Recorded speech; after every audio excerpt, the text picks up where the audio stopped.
They gon' love me for my ambition.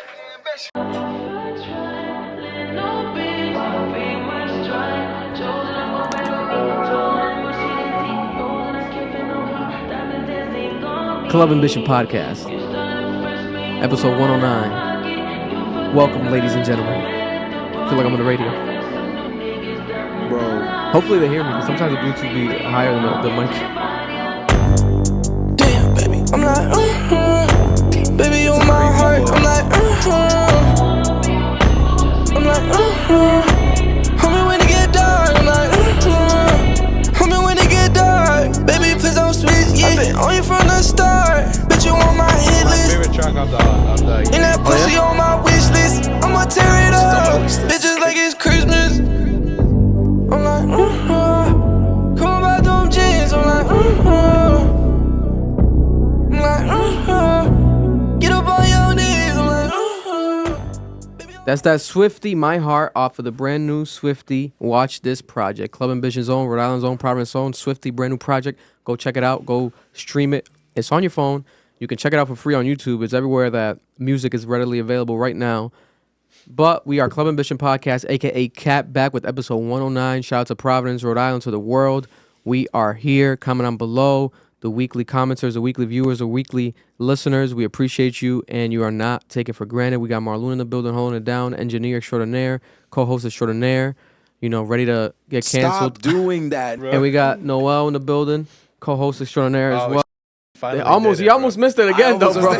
Almost missed the dap again. Bro, because the mic was blocking me, nigga. It got mad awkward, nigga. Man, but today's a big, important episode locally, especially if you're here for the Miguel Sanchez actual interview. You can skip ahead in the timestamps, mark them down below. You guys can watch that. Miguel Sanchez, first exclusive long-form sit-down interview podcast addressing being fired by Governor Dan McKee, Rhode Island's own governor. Fired this gentleman from his office. We're going to talk about it with him from the bird's mouth. You're going to get that. And for starters, how's everyone in here doing? Everyone's doing good? How you guys doing? Any updates lately on your lives? What happened? No. Why niggas laughing? I'm not laughing. What's going This nigga Marlon laughing. I don't know why Marlon's laughing. What happened, bro? Yeah, he said it from the bird's mouth, so that should just make me laugh. The bird's mouth. Because it's the first time I've heard that. Isn't it? So it's like from the bird's eye view, but then it's from the horse's mouth? Right? I don't know what you just mixed Well, up, bro. bird's eye view is from top. From the top, yeah. So I said bird's mouth. From the horse's mouth, yeah. So I meant horse's mouth. Yeah. It's a Rhode Island in me, man. That's my excuse for everything. Nigga. It's the Rhode Island in me. So many birds on you. I'm gonna let you niggas know right now. I fucked up. What happened? I got a shit like crazy. This nigga. Let's take a break real quick. Noel's gonna take a shit. Real quick, here's a reminder that this episode is brought to you by one of our sponsors, Agonza, our friend of the show. Agonza, one of the dopest artists out of Providence, Rhode Island. She's an artist, actual artist, painter. She draws some of the best murals that if you come to Rhode Island any time of the day, driving by the city, you'll see her stuff all over the city, literally. It's the things that stand out. It actually brightens and heightens the levels of tourism that this state represents. Small state in the country, but some of the biggest and brightest stars, and Agonza is a representation of that. If you want to check out her work, I recommend you checking out her website, agonza.com, agonza.com, or if you want to follow her on Instagram, Agonza Art is the handle on Instagram. I recommend you checking her out. Give her a follow. And she also does commission pieces. She was worked with everyone from the University of Rhode Island to the actual mayor of the city to making mural pieces with Trippie Redd. Recently linking up with NLE Choppa to give him some pieces in person. A Boogie, you name it. Agonza Art. Check her out. One of the dopest artists to come out of Rhode Island. And now back to the episode. But yeah, shout out to my son Ocean at home. He's getting better. He had a sty. He was sick over the weekend. Had me nervous. I never saw him the way he was with his eye looking like he got punched in the face. It was crazy. And then also the diarrhea was acidic as hell. And it smelled like nothing. It was the most acidic liquid diarrhea I've ever seen in my life coming out of him. And it did not smell like anything. It was insane. So how the fuck did you know it was acidic? Because it was hot. You could just tell. Nigga, wait. Poop is acidic. Wait, what do you mean it was hot? It was warm to the touch. Like whenever the diaper touched was it? warm. He shit it on you? No, not on me, but the diaper was very warm. When you grab it, it was like steaming. It was hot. It was Steve. It was hot Yeah, already. and he was also like what's it called? Irritated. Like when you get irritated from pooping a lot. But he just did that from one poop in session, so it was like that acidic and that hot. I'm like, damn, this sucks. But as a medication, working, doing his job, taking the infection out. But yeah, that sucked. You know, it's certain things that you don't know are part of parenting. You know, you sign up for it. You think like, oh, you're fine. Like, oh, I'm not sick. Your son could get sick any moment. You know, especially because he always puts his hand in the toilet. He puts his hand everywhere. Like he'll throw food on the floor. You see it. He throws food on the floor and then eats it. It's crazy. Like, this motherfucker. I'm at Vic's crib. He's editing, right? And this nigga's just chilling. Like, he's eating his dino nuggets. He's eating his waffles and shit. I go into the kitchen. I talked to Vic for 2 minutes. Yo, I came back, my nigga. Them dino nuggets is all over the floor. This nigga is rubbing them on the carpet. I'm like, yo, my nigga, what are you doing? That nigga's a villain, bro. Speaking of that, actually, we could talk about this real quick. I didn't even have it on the list, but I sent it to you you. saying about that, yeah. You talking about that made me think about it, especially because my son Ocean does eat actual dinosaur nuggets, chicken nuggets, like dinosaur shaped. So for the parents out there who give their actual children Tyson food nuggets, the dino nuggets, avoid right now the Tyson chicken nuggets that are in the shape of dinosaurs because Tyson has recalled over 30,000 pounds of chicken nuggets, specifically the dinosaur-shaped ones, after consumers reported finding small metal pieces in their patties. This is crazy. 29-ounce plastic bag is the average package. Fully cooked fun nuggets, breaded-shaped chicken patties. That's what it says on the labeling. Best use date, etc. But this is a major situation. There has been one minor oral injury associated with it. No more reports, but one is enough to lawsuit them up the ass. You know, they could get sued up the ass. They can actually, obviously, God forbid, it could kill someone and like injure an actual child. But Damn, I gotta go check my dino nuggies now. yeah, so a lot of adults out there, you know, even adults, they get high, eat the dino nuggets, you know, smoke some weed and eat some dino nuggets with what's the other thing with some pizza rolls, with some Tostitos, some Tostitos pizza roll. Ask for that, you know, and a bowl of Raisin Bran. They didn't get the joke. They didn't get the joke. And a bowl of Raisin Bran. You know, gotta be careful with This it. Mom, get my Tostitos. Yo, you know what's crazy? You know it's not Tostinos. Di que Tostinos never existed. Di que it's Totinos. That's a lie, though. Totino. So there's no S? They say that the Tostinos never existed. That's the Mandela effect. effect. Yeah, it has to be. I put money as being I remember Tostinos. Rest in sounded peace, like that, Nelson Mandela.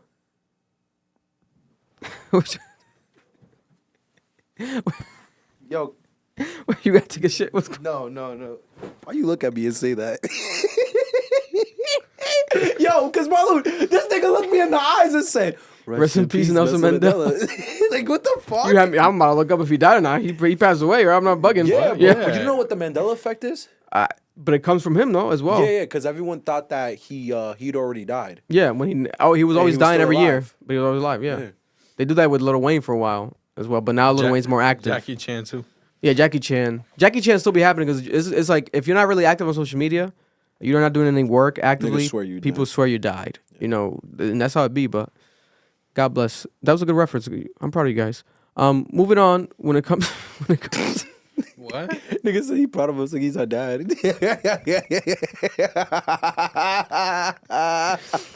Moving on. Speaking of local topics, let's start with the top right now. Topic. What? When it comes to Providence, when you search Providence on, I keep saying Twitter. I'm always say Twitter for the rest of my life. Bro. Who gives a fuck? It's Twitter for the rest of my life. Twitter too. XK. Yeah, it's Twitter. Joe Budden shouts out Providence, Rhode Island. That's right. Our lovely city, the smallest state in the country. And in my opinion, the best city in the world. Well, I've never been around the world, but definitely the best city in the states of America. Barefoot? He's barefoot Joe. Let me synchronize. Actually, I can't show it, but I will play the audio because I don't want to get copyrighted. Because I think there's a Patreon only episode that he uploaded. So we'll play the audio. But for those who don't know, Joe Budden has actually shouted out Providence, Rhode Island For those who don't know, he actually was out here a lot. He would tour out here a lot for his actual concerts.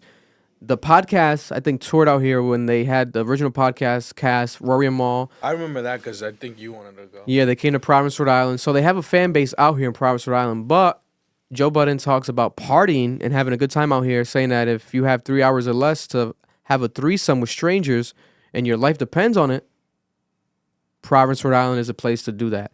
I cannot confirm nor deny that, but I will tell you that. I need a confirmation on that. I will tell you, your chances might be higher here than anywhere else. No, I was pulling up a video right now. I've actually found the club he'd went to. Oh, the club that he went. Oh yeah, someone posted a flyer, right? Yeah, and then I actually looked up the club.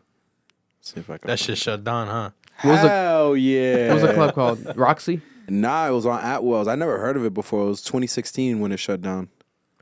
On Atwell's? Yeah, bro. I'll play the audio real quick. Yeah, play the Fucking club was audio. on Atwell's. Providence too. Can you hear it? Something in Florida would be nice.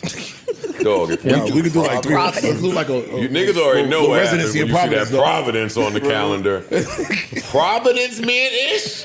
That is. Yo, there are certain cities What? Providence is up that there. are like Providence is up there. Providence. Top of the list. Yo, That's salute so to random. Providence. Hey, if you out there watching, East City right there. Hall of Fame in Providence. That is so random. Jerseys is up in the sky. I mean, he- Providence was so lit, shit. I drove my own car there one night. No show. I just went to a party. Nigga, I drove up there with y'all one night. I drove up to Providence. before I moved from here to LA, they was like, "Oh, where you want to go before you move? Take me to Providence. I'm gonna go chill up there for a couple of days." Yeah, Providence is cool. Yeah, nah. Yeah, if you got 3 hours or less to have a threesome with strangers and your life depends on it, it's Providence. What was that Providence will club? make it happen. Providence. So there we have him shouting out Providence. And to be honest, you know, I had a female. There's a female that reached out to me that is from She the was city, she was part of the threesome? and she has. She said that she has had sexual relations with, I don't want to say Joe Budden, but someone around. She basically confirmed that Joe Budden's partied out here. I don't know why she told me this. Yes. I don't know why she told me this. God bless her heart. But you know, shout out to Joe Budden. Joe Budden definitely has history out here in Providence, Rhode Island. And Joe, if you are watching and you're listening by any chance, you're more than welcome to come to Providence again. Stop by this podcast. You know, the most popular podcast in Providence, Rhode Island, and We'll get you 2 bitches to have the threesome. And I have a question. he has a girlfriend now, so I don't want to condone that. But I'll get him some hookah. I know he loves his hookah. We'll have loves some hookah for him ready. We'll take him to the best hookah spots in Providence. What you mean Noel got that? We got the hookah man, him right here. That's crazy. Damn, You that's forgot crazy. that. That's true. crazy. I haven't been around the hookah in a while. I'm gonna let you know, Joe. You come down here. You already had good times down here. No bullshit. Because he's been talking about it for a grip. For a while. Rory and Mo together, they used to brag about like Providence all the time. all the time. How much they loved it. How the CV girls be over We here the shit, wilding. bro. We the shit, bro. Yo, for real. But here's my question: which one of you mothers, like which one of your moms, was out here Fucking Joe Budden. just getting stretched by Pump It Up? Like, yo, what? Not only that, Yo. what if Joe Budden's their dad? Yo, Joe Budden has some kids in Providence. Imagine. That would be crazy. bro, I could actually see I'm it. about to go get a DNA test. Bro, Joe Budden was a nasty Nah, nigga. hell no, Joe my Budden's mom- your dad? My mom was not. What are you saying? Calm down, Damn, man. nigga just threw that on his mom's body Mama like be that. wildin', yo. Crazy. What the hell? Just threw that on his mom's body, bro. Nigga's crazy. My mom is a married Yo, woman, but bro. like for the niggas watching Since this the age of shit, 16. you gotta have a conversation with your mom. If you look in the mirror, and just get angry, What? or just have like the nigga Joe Budden just be angry. Yeah, if you live in Providence, Rhode Island, and your mother wakes up every morning playing "Pump It Up" or Mood Music 3, Or you're balding at 15. you're gonna have to have a serious conversation with that's her a and fact. double check, Yeah. see what's going on. see, I You get got a chronic full set of sadness, hair. have the urge to use drugs. Yeah, your dad might be Joe Budden. Yeah, you might be more than just a. She might be more than just a fan. That's crazy. But shout out to PVD and shout out to And if Joe Budden. if she's a chimosa, definitely Joe Budden. Yeah, My thing is the fan that hit you up. Why is she saying that? I don't know. That's crazy. She want that limelight. Bro. I don't know. I definitely won't even entertain it more than that. Like, I'm not gonna have her here being interviewed and Oh hell all that. no. That'd be insane. Oh no, that's insane. Nasty work. Holiday season is here. That's right. That means that you are most likely going to be looking for a coquito to buy. Now, instead of buying a coquito from your local bootlegger, especially if you're in Providence, Rhode Island, we have our own minority-owned coquito company called the Island Coquito, formerly known as Papi's Coquito. That's right. You can go to a local liquor store right now, such as Tropical Liquors on Cranston Street, or just reach out to their Instagram page, the Island Coquito, and purchase an actual minority-owned Providence, Rhode Island brand company coquito, in-house coquito with no actual milk inside of the coquito. And I'm not lying. This is not because this is a promotion. It actually tastes very good. We've had people in the studio taste it. It tastes delicious. So go try it out if you haven't yet. The Island Coquito, Providence, Rhode Island brand coquito, especially right now for the holiday season. Perfect to buy. And like I said, you don't got to worry about it expiring as fast or like reaching out to a bootlegger to get it done illegally or the same day. You can go to a store right now in Rhode Island, liquor store. Call your local liquor store. Check if they have it. A lot of them most likely will have it. The Island Coquito. Check them out right now. Back to the show. And we are here right now about to interview the man behind a very, very huge national story right now that has gone viral. It is no longer regional. At first, obviously, regional. Happened regionally out here in Rhode Island, especially if you're into politics in Rhode Island, you knew about it right away. But now it's a national headline in New York Times. Articles being written, by everyone. Miguel Sanchez, a councilman from Rhode Island, has been fired by our governor, Dan McKee. And he is here right now with his first podcast, interview, long-form episode, conversation of any kind on because you did ABC, right? And you done like some local stuff right after being fired, right? Yeah, I've done a couple local. Yeah, you've done a couple. Yeah. But it's like the first like actual long form that people are going to see him speak and give his perspective on everything. So first starters, right away, welcome to the studio, Miguel. Thank you, brother. Bienvenido. We've had him here before. He, like we said before as well, he's a councilman. So he's been in here doing his job, providing awareness to the city through our platform. So he is not a stranger to the studio. He's been here before. But for starters, let's start right away. There's a lot of confusion. Some people don't understand, oh my God, was he fired as a councilman? Can a governor fire a councilman from his position? So describe specifically what your role was for the governor, how you got the job, and then how long you had it for specifically, aside from the councilman. Yeah, so I think that's an important distinction to make right away, Vic, is I'm still a city councilor. Luckily for me, the only people that can fire me from there are my constituents. Yeah. So up until a couple Fridays ago, I was a constituent service associate in the governor's office.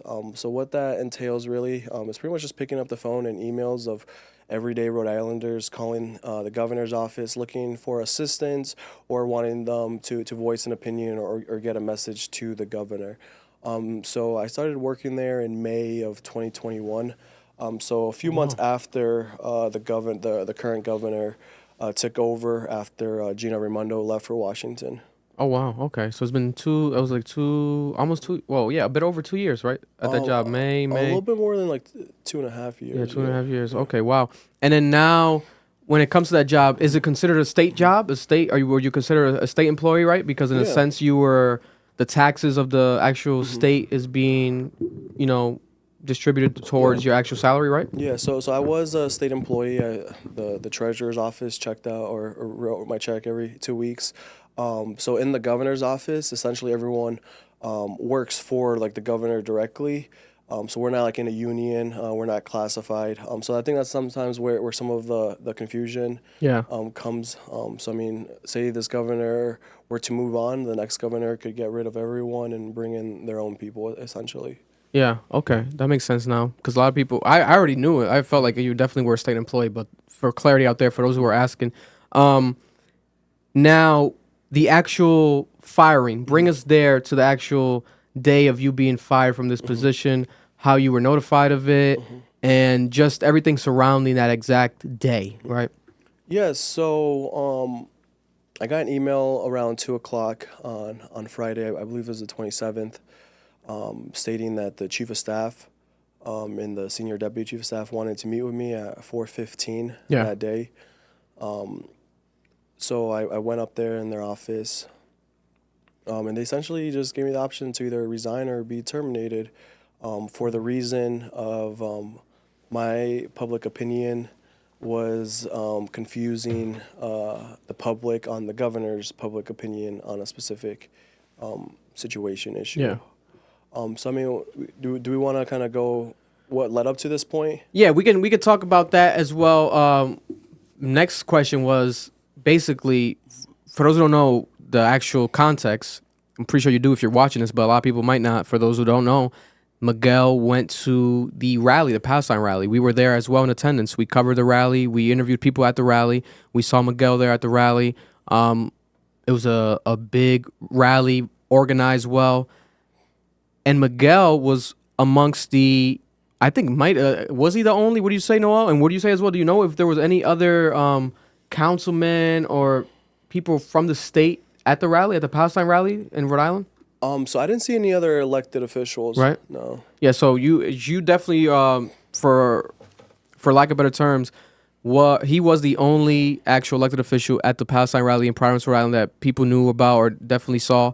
So that was what made people right away like, oh my God, why is he here? What's going on? You know, but not everyone, obviously. I would say that was a minority of the reaction, right? But let's talk about that minority of the reaction, right?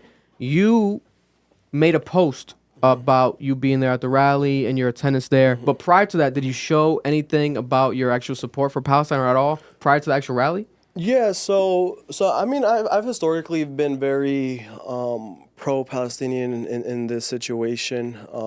It's kind of, for me personally, it's kind of like what separates a lot of you could say liberal and left-leaning folks. Mm-hmm. A lot of people want Medicare for all, want to tax billionaires, but where they stand on Palestine, at least for me, is like a pretty litmus test on like morals and principles and a true understanding. So historically, I've been pretty vocal on what's going on in Israel and Palestine, but to this current situation,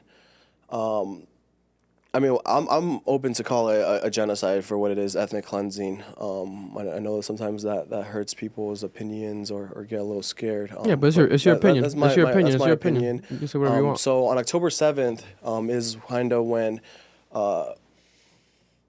this attack kind of is kind of what circulated what's going on now, or activated what's going on now. So I was actually in DR for a wedding. So I woke up to my phone. My phone was going off on Twitter. I was like, what's going on? And right away, like the mainstream media was publishing what was going on.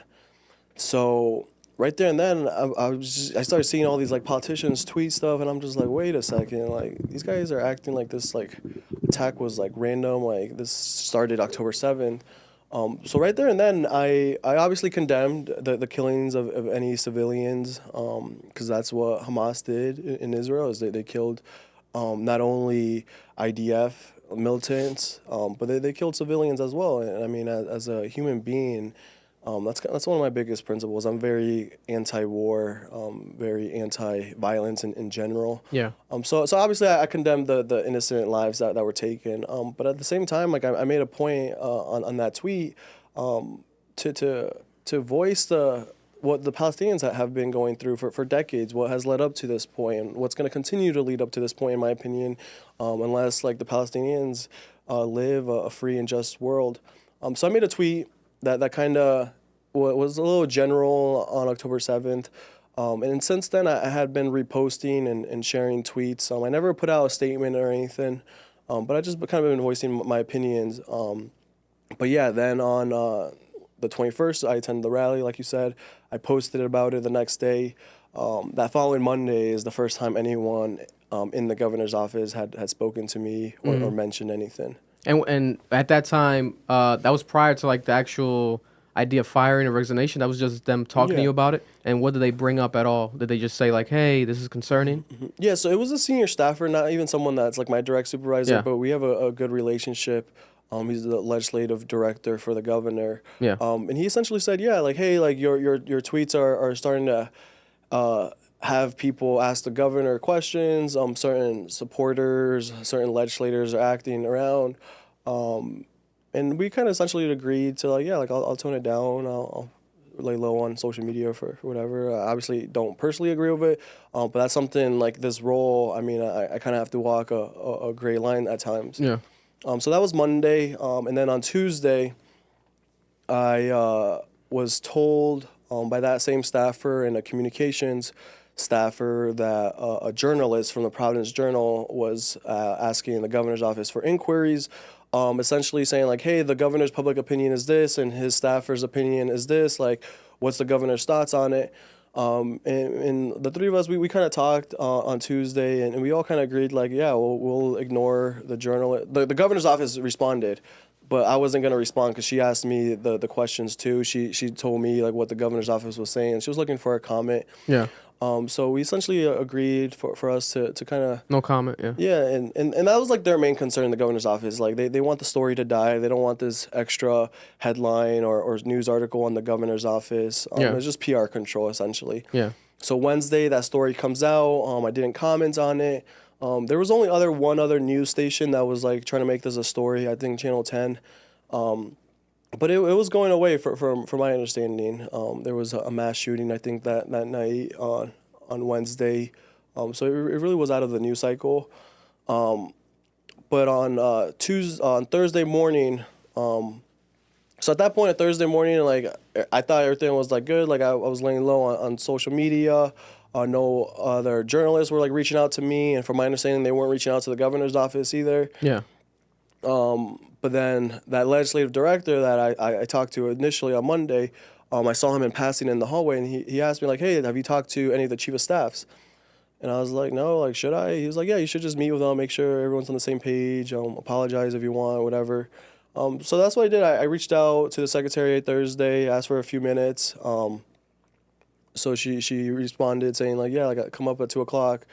You can have a few minutes with the chief of staff. Mm-hmm. So I went up there at 2:00 on Thursday, and it was the chief of staff and the senior deputy chief of staff. And I was just apologizing for putting the governor in the situation, like, you know, just trying to be cordial and yeah, that wasn't your intentions. Yeah. So that was my intention. It was a good conversation. Everyone was kind of on the same page. Like, yeah, like going forward, like just give us a bigger heads up or anything. But then they asked me if my posts were taken down. My social media posts, and I was like, no, like no one has said anything or mentioned it. And they were like, what would your personal preference be in taking the post down? And I'd be like, well, at this point, the two news stations had published my tweets already. They're already It's already out there. There's no point in deleting them. Yeah. I had kind of agreed with like the communications team to like not do anything because I was just gonna keep the story going. Yeah. If I were to take the post down, the original journalist would loop back and ask more questions like, hey, were you directed to do this? She would keep the story going, and from my understanding, that's what the governor's office like didn't want. Yeah. So they were like visibly pretty displeased when I told them that my posts weren't taken down. Yeah. And when I could tell, like I asked for like a more thorough conversation about it, but they really just didn't agree with what I was having to say. Yeah. And we kind of just left it at, they left it at, okay, like that definitely complicates things for us, but we'll like reach out to you if we have anything else, essentially, or if we need you to do anything else. Yeah. So I kind of left it, like, not the best feeling, but I was like, all right, like, I mean, it is what it is at this point. Like, they didn't ask me to take the post down up to that point. So I was just at this, so this was on Thursday. Up to this point, like, I was still laying low on social media. Like, I wasn't sharing stuff. I wasn't saying anything. And then Friday happens where I get the email at 2 p.m. I go up there at 4:15. And they pretty much give me the options to resign or be terminated. I'll be honest, like my first request was like, all right, since I could tell like the social media posts being still up, can you give me till Monday for me to decide if I want to take them down or not? And they were pretty against that right off the bat. So my next request was like, okay, like can you give me 2 to 3 weeks and then I'll resign on my own? Like let me just get some of my finances in order. So they denied that at first, but then the senior deputy chief of staff jumped in, was like, can you actually step out for a few minutes? We're going to discuss some things and we'll bring you back in. So I went out for a few minutes. They brought me back in about like 5-10 minutes after that.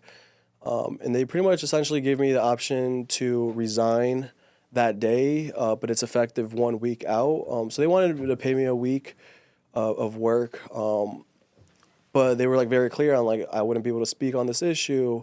And an important thing I forgot to say is like when I like first walked in there and they gave me like the option to resign or be terminated, like my first thing was like, all right, can I speak to HR or like legal, because I don't know what the best decision. Yeah. And they denied that like right away, and I was like, this does not like feel right. Yeah. So when they gave me the option to resign a week out, essentially, and I'd be able to speak on it, I still didn't feel comfortable with that.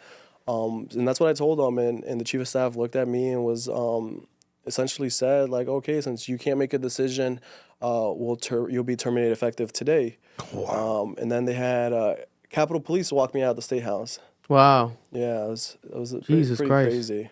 Oh my God. And then, yeah, that damn, that's a pretty it's a crazier situation when you put it into your perspective. Actually, obviously going through it and then retelling everything that happened.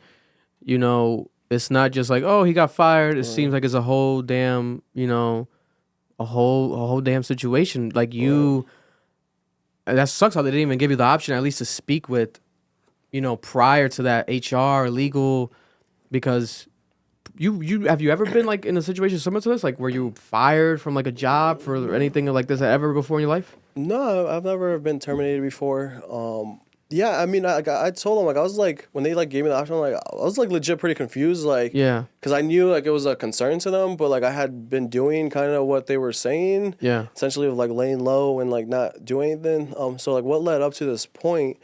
Yeah, I mean, I definitely got thrown off guard a little bit. That Friday, I had a haircut for like 5:30, so like I didn't even have like too much time to like call or text like my people. So I got a haircut, and then I was like, all right, like let me like talk to more people about this, because like I'll figure out next steps for sure. Damn. And then now when it comes to like the idea of like, I think what sucks here is specifically in my opinion, just real quick to highlight, is the idea of like when they said you know, for you to either delete them or if you haven't deleted the post, but there was no sense of like, if you do delete the post, your job is guaranteed either. You know, that wasn't necessarily the conversation. So maybe if they would have said that, but then for them to guarantee your job from just deleting a post, yeah, it feels like they might have just made their mind up from the beginning, but then wanted to just like, I guess, play it out long. But that's just my opinion real quick. But then now, do you have any actual communication after this with the governor directly or anyone from the staff after being fired? No. I mean, a few like staff members like reached out, like showing love, and I mean, I really have nothing bad to say about. I would say most staffers there. I mean, we all obviously have difficult jobs, and like my direct office and like constituent services, like I love my 4 colleagues and my director. I mean, that's kind of why I was there for so long. Like, it was definitely hard at times to like navigate. The state job and like the council, but no, it was a great working environment for me personally.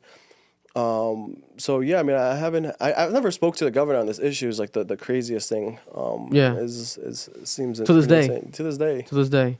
Wow. And then what is your reaction? And you can kind of remind the people as well, because I'm pretty sure you know him more than me, because obviously he was speaking towards your situation specifically. But what is your reaction to the governor's reaction after now during certain interviews? I think he did like a sit-down interview, like a written article interview. What's your reaction? I saw you tweet something as well, but what's your reaction to the governor? Yeah, so I mean, I think it's pretty much BS. His like comments were along the lines that I was becoming a distraction. But I work in the office where like most like first like inquiries like come in by constituents. Like I don't work in the media, like that's the communications team. So anytime like media inquiries, like they're the ones that like handle them. But when that article came out on Wednesday, we probably had like 2 phone calls and maybe like 4 or 5 emails of constituents like like discouraging like my employment there and whatnot. For example though, like we get probably like 25, 30 phone calls on people every day needing help with like SNAP benefits. So the 2 to 5, the 2 calls and like the 5, it was no like impact on like our constituent service line.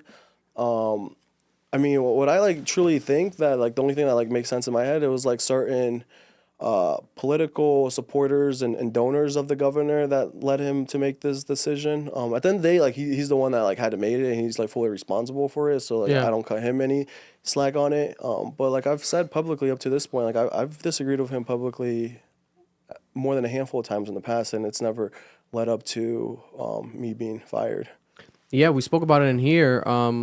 That idea of like this might be unprecedented. We don't know because obviously we have to do a bigger study, research across the entire history of this country. But specifically in Rhode Island, we can't recall. And our especially me and Noel, when we were thinking about it, my co-host Noel, when we were thinking about the idea of like Rhode Island history politically. This might be a first of its kind, maybe not, but from our recollection, definitely seems like it. So now, to answer a lot of questions that a lot of people on social media, specifically, if we're being honest, is a lot of seems to be troll accounts, but they have their opinion, right? Everyone has their right to their opinion. So they ask a lot when it comes to you being pro-Palestine.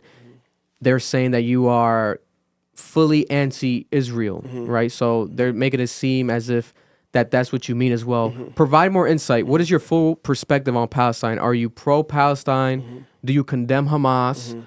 Do you condemn also reported hostages on both sides? There's reported hostages and obviously deaths on both sides. What is your specific actual opinion on everything right now?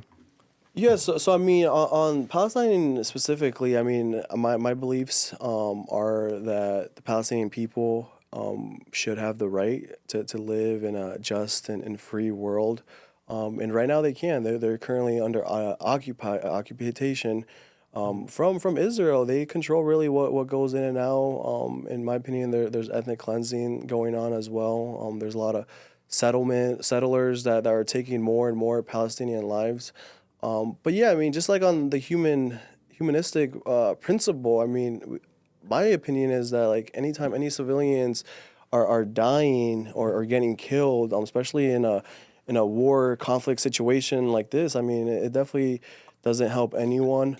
But what I tell people too, or what a lot of people like tell me too, is or made it pretty clear on social media, is like a lot of the people that are in Hamas these days or are part of Hamas right now, they've grown up in this environment where they don't have the opportunities to do everything else. So in their perception or in their eyes, they see the colonizers taking more and more away from them on a day-to-day, year basis.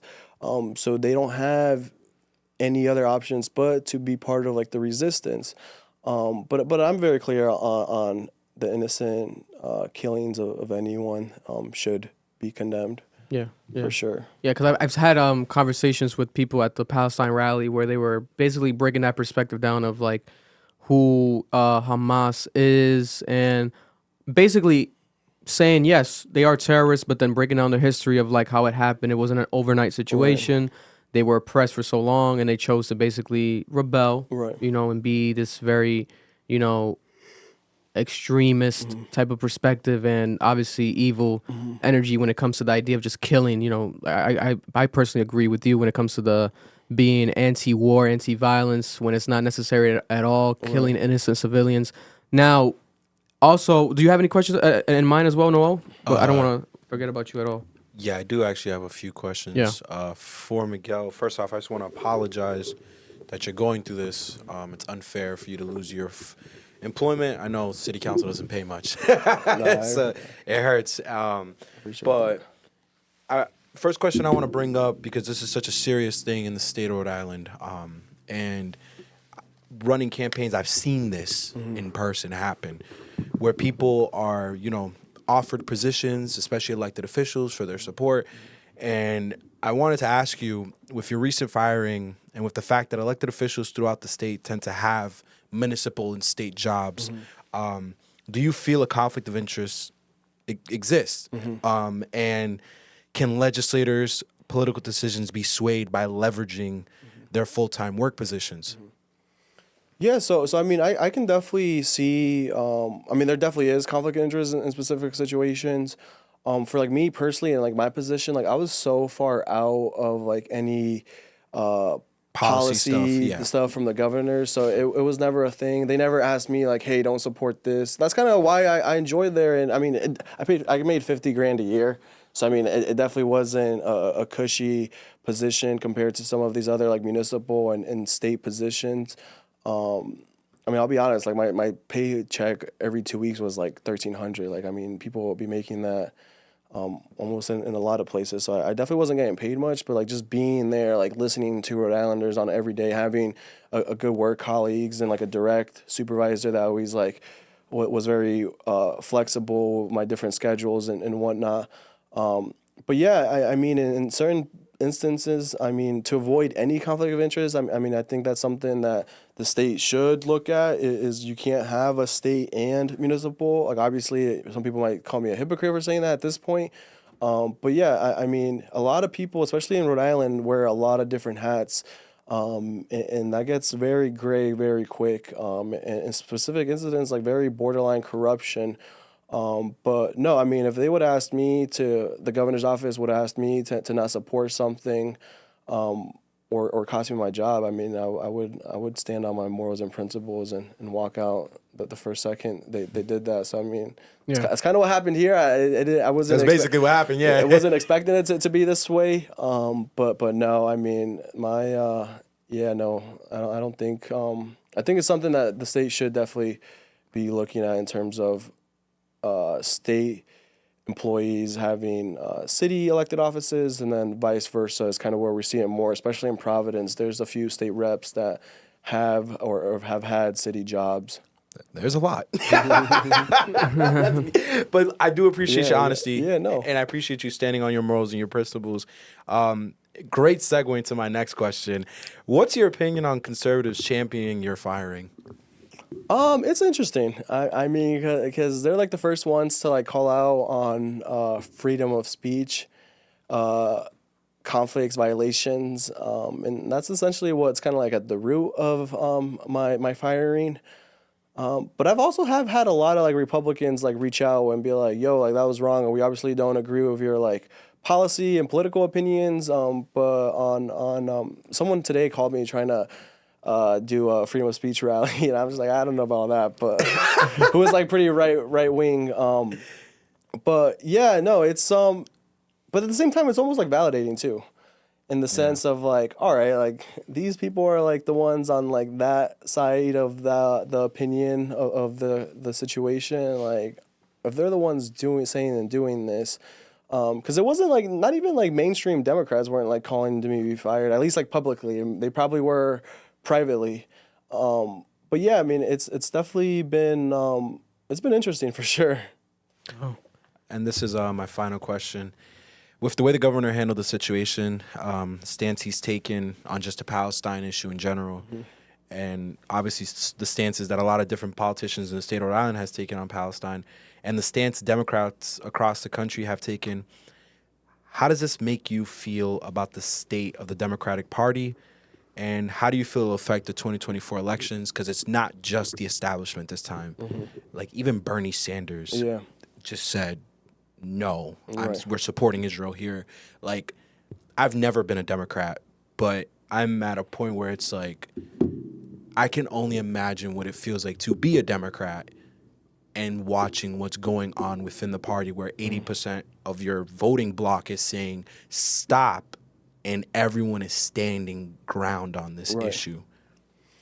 Yeah, so I mean, that's kind of why, like, I was, in my opinion, like, I wasn't even being like extra vocal on it. Like, I was just saying, like, in my opinion, what needed to be said. But it was so discouraging seeing so many mainstream politicians, specifically Democrats, like, not say anything at all. So I mean, that's kind of why, like, I made it an intention to be at the rally to show people, the Palestinian people, the Muslim community, just the community as a whole. I mean, it's not even just the Muslim. A lot of like just ordinary people see what it is and know like what's the right things to say or what's the right opinions. So I mean, I felt insane for a couple of weeks. I was like, how am I the only politician, elected official in Rhode Island? Like, I didn't even put out a statement. Like, I was just retweeting, like, posting stuff, like, what I believe was right.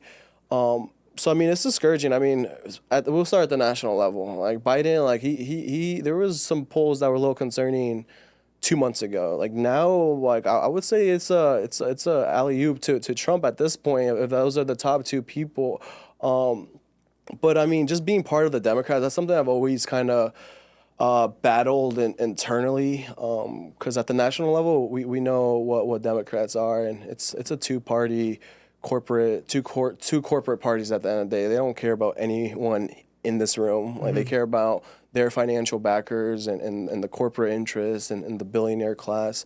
But at the local level, I have had a lot of more hope on certain Democrats and different issues. But now, I mean, it's insane, and I mean, I would be lying if I didn't like tell you guys that I've thought about becoming independent at this point. I mean, it's something that I'll definitely keep exploring down the road, talking to my supporters. But that's kind of where I'm at these days. It's pretty insane what we haven't seen from some of these like humanitarian, and you can say, I don't like using the word progressive because it really means something different for every day. Left-leaning, forward-thinking folks, be silent on this issue. Anti-establishment people. Yeah, but it really speaks to the magnitude that special interests, specifically from Israel, have on our democracy, on our government, because it's insane.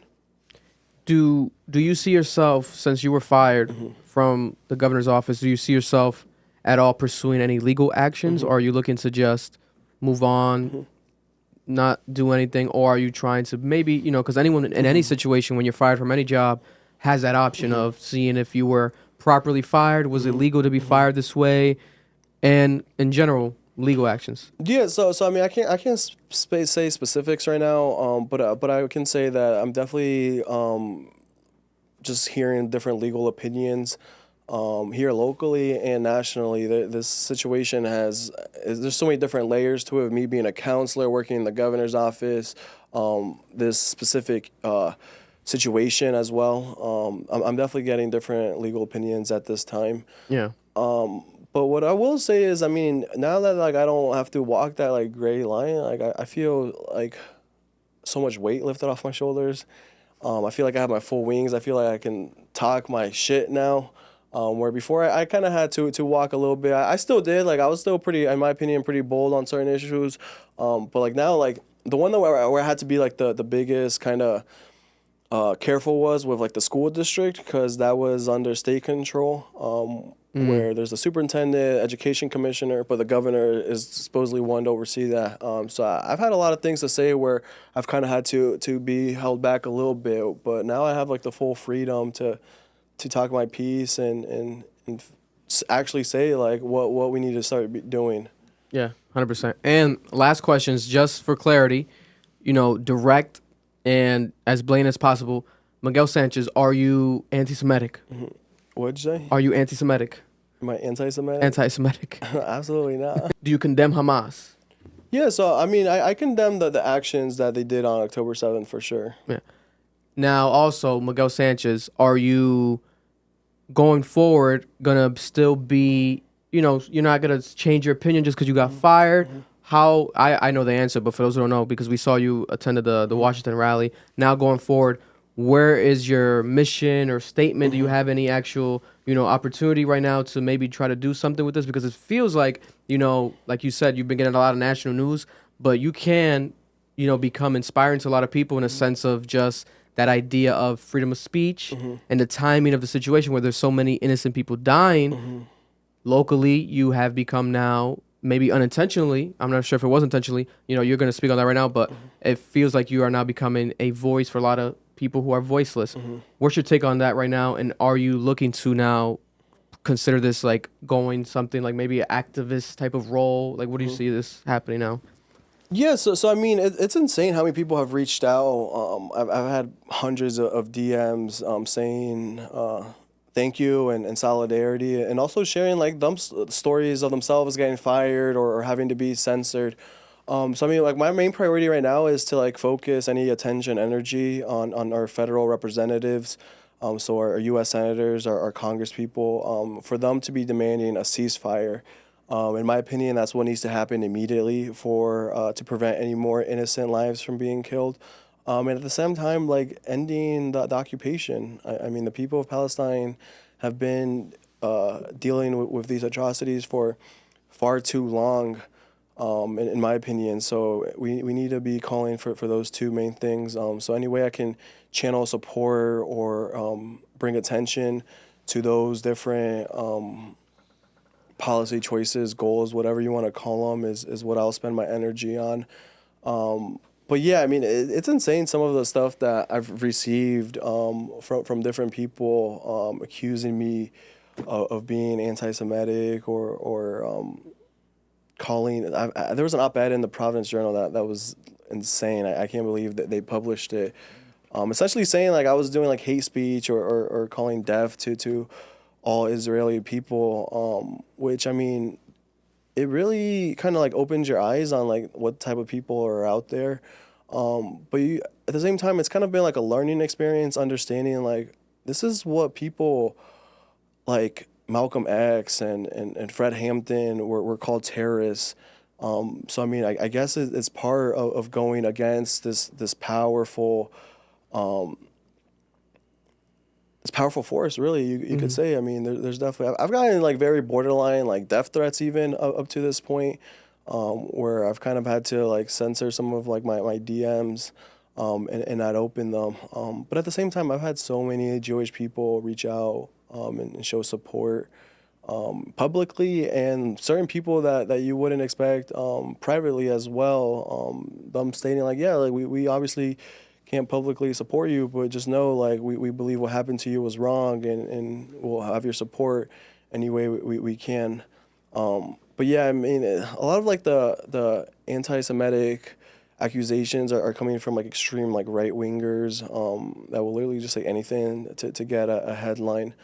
But in my heart, like I truly know, like I mean, I believe everyone in this world deserves to live in a society where they have equal rights and opportunities. So I've said this before, I'm able to sleep with a peaceful mind at the end of the night. Did we miss anything, Noel? Do you have any other question in mind? I want to make sure to ask everything. I think we pretty much covered everything. Yeah, everything on the list. Yeah, I think.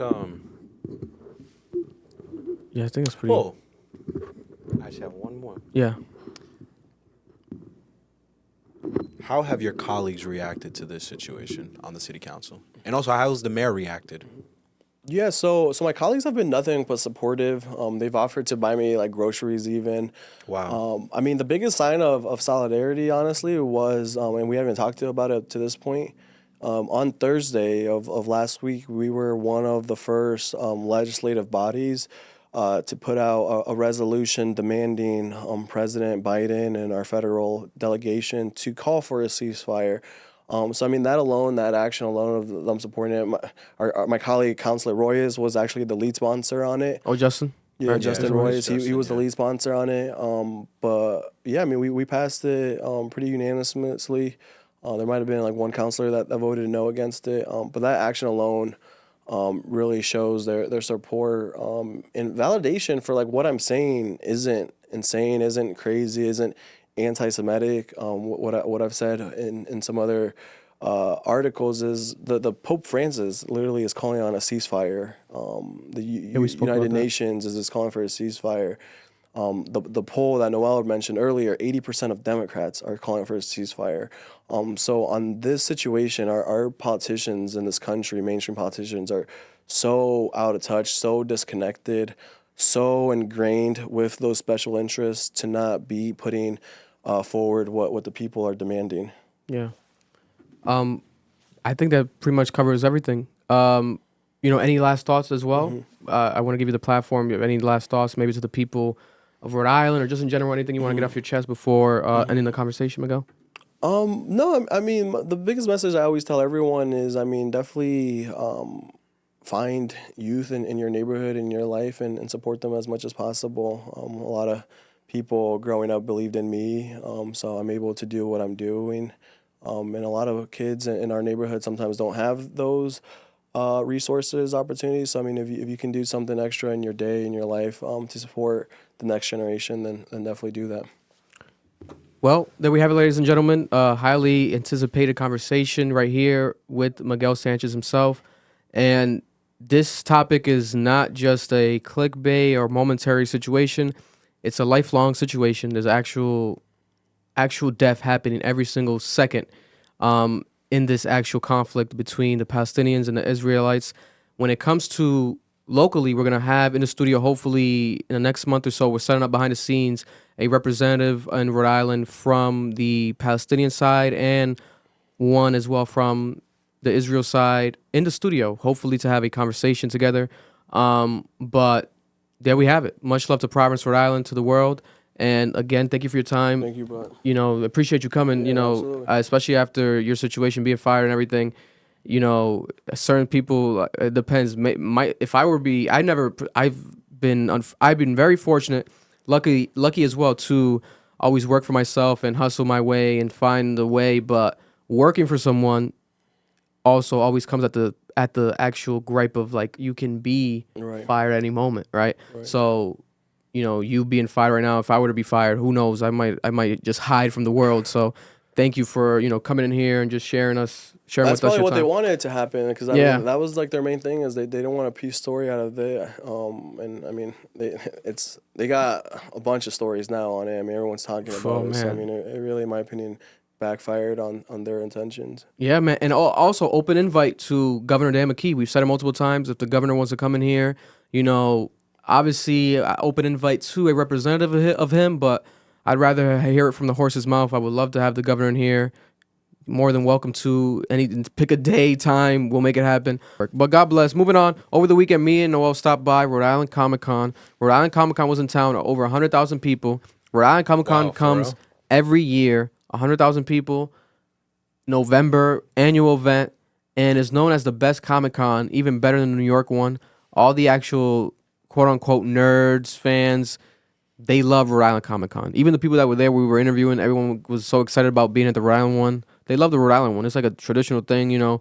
At the same time, it's crazy because if you live in Rhode Island, it feels as if at the same time, no one goes and no one knows about it. It's such a like a niche, like a mysterious, like they don't need promotion. Like they sell out with their cult following. But then when we were there, majority of the people, they weren't even from here, bro.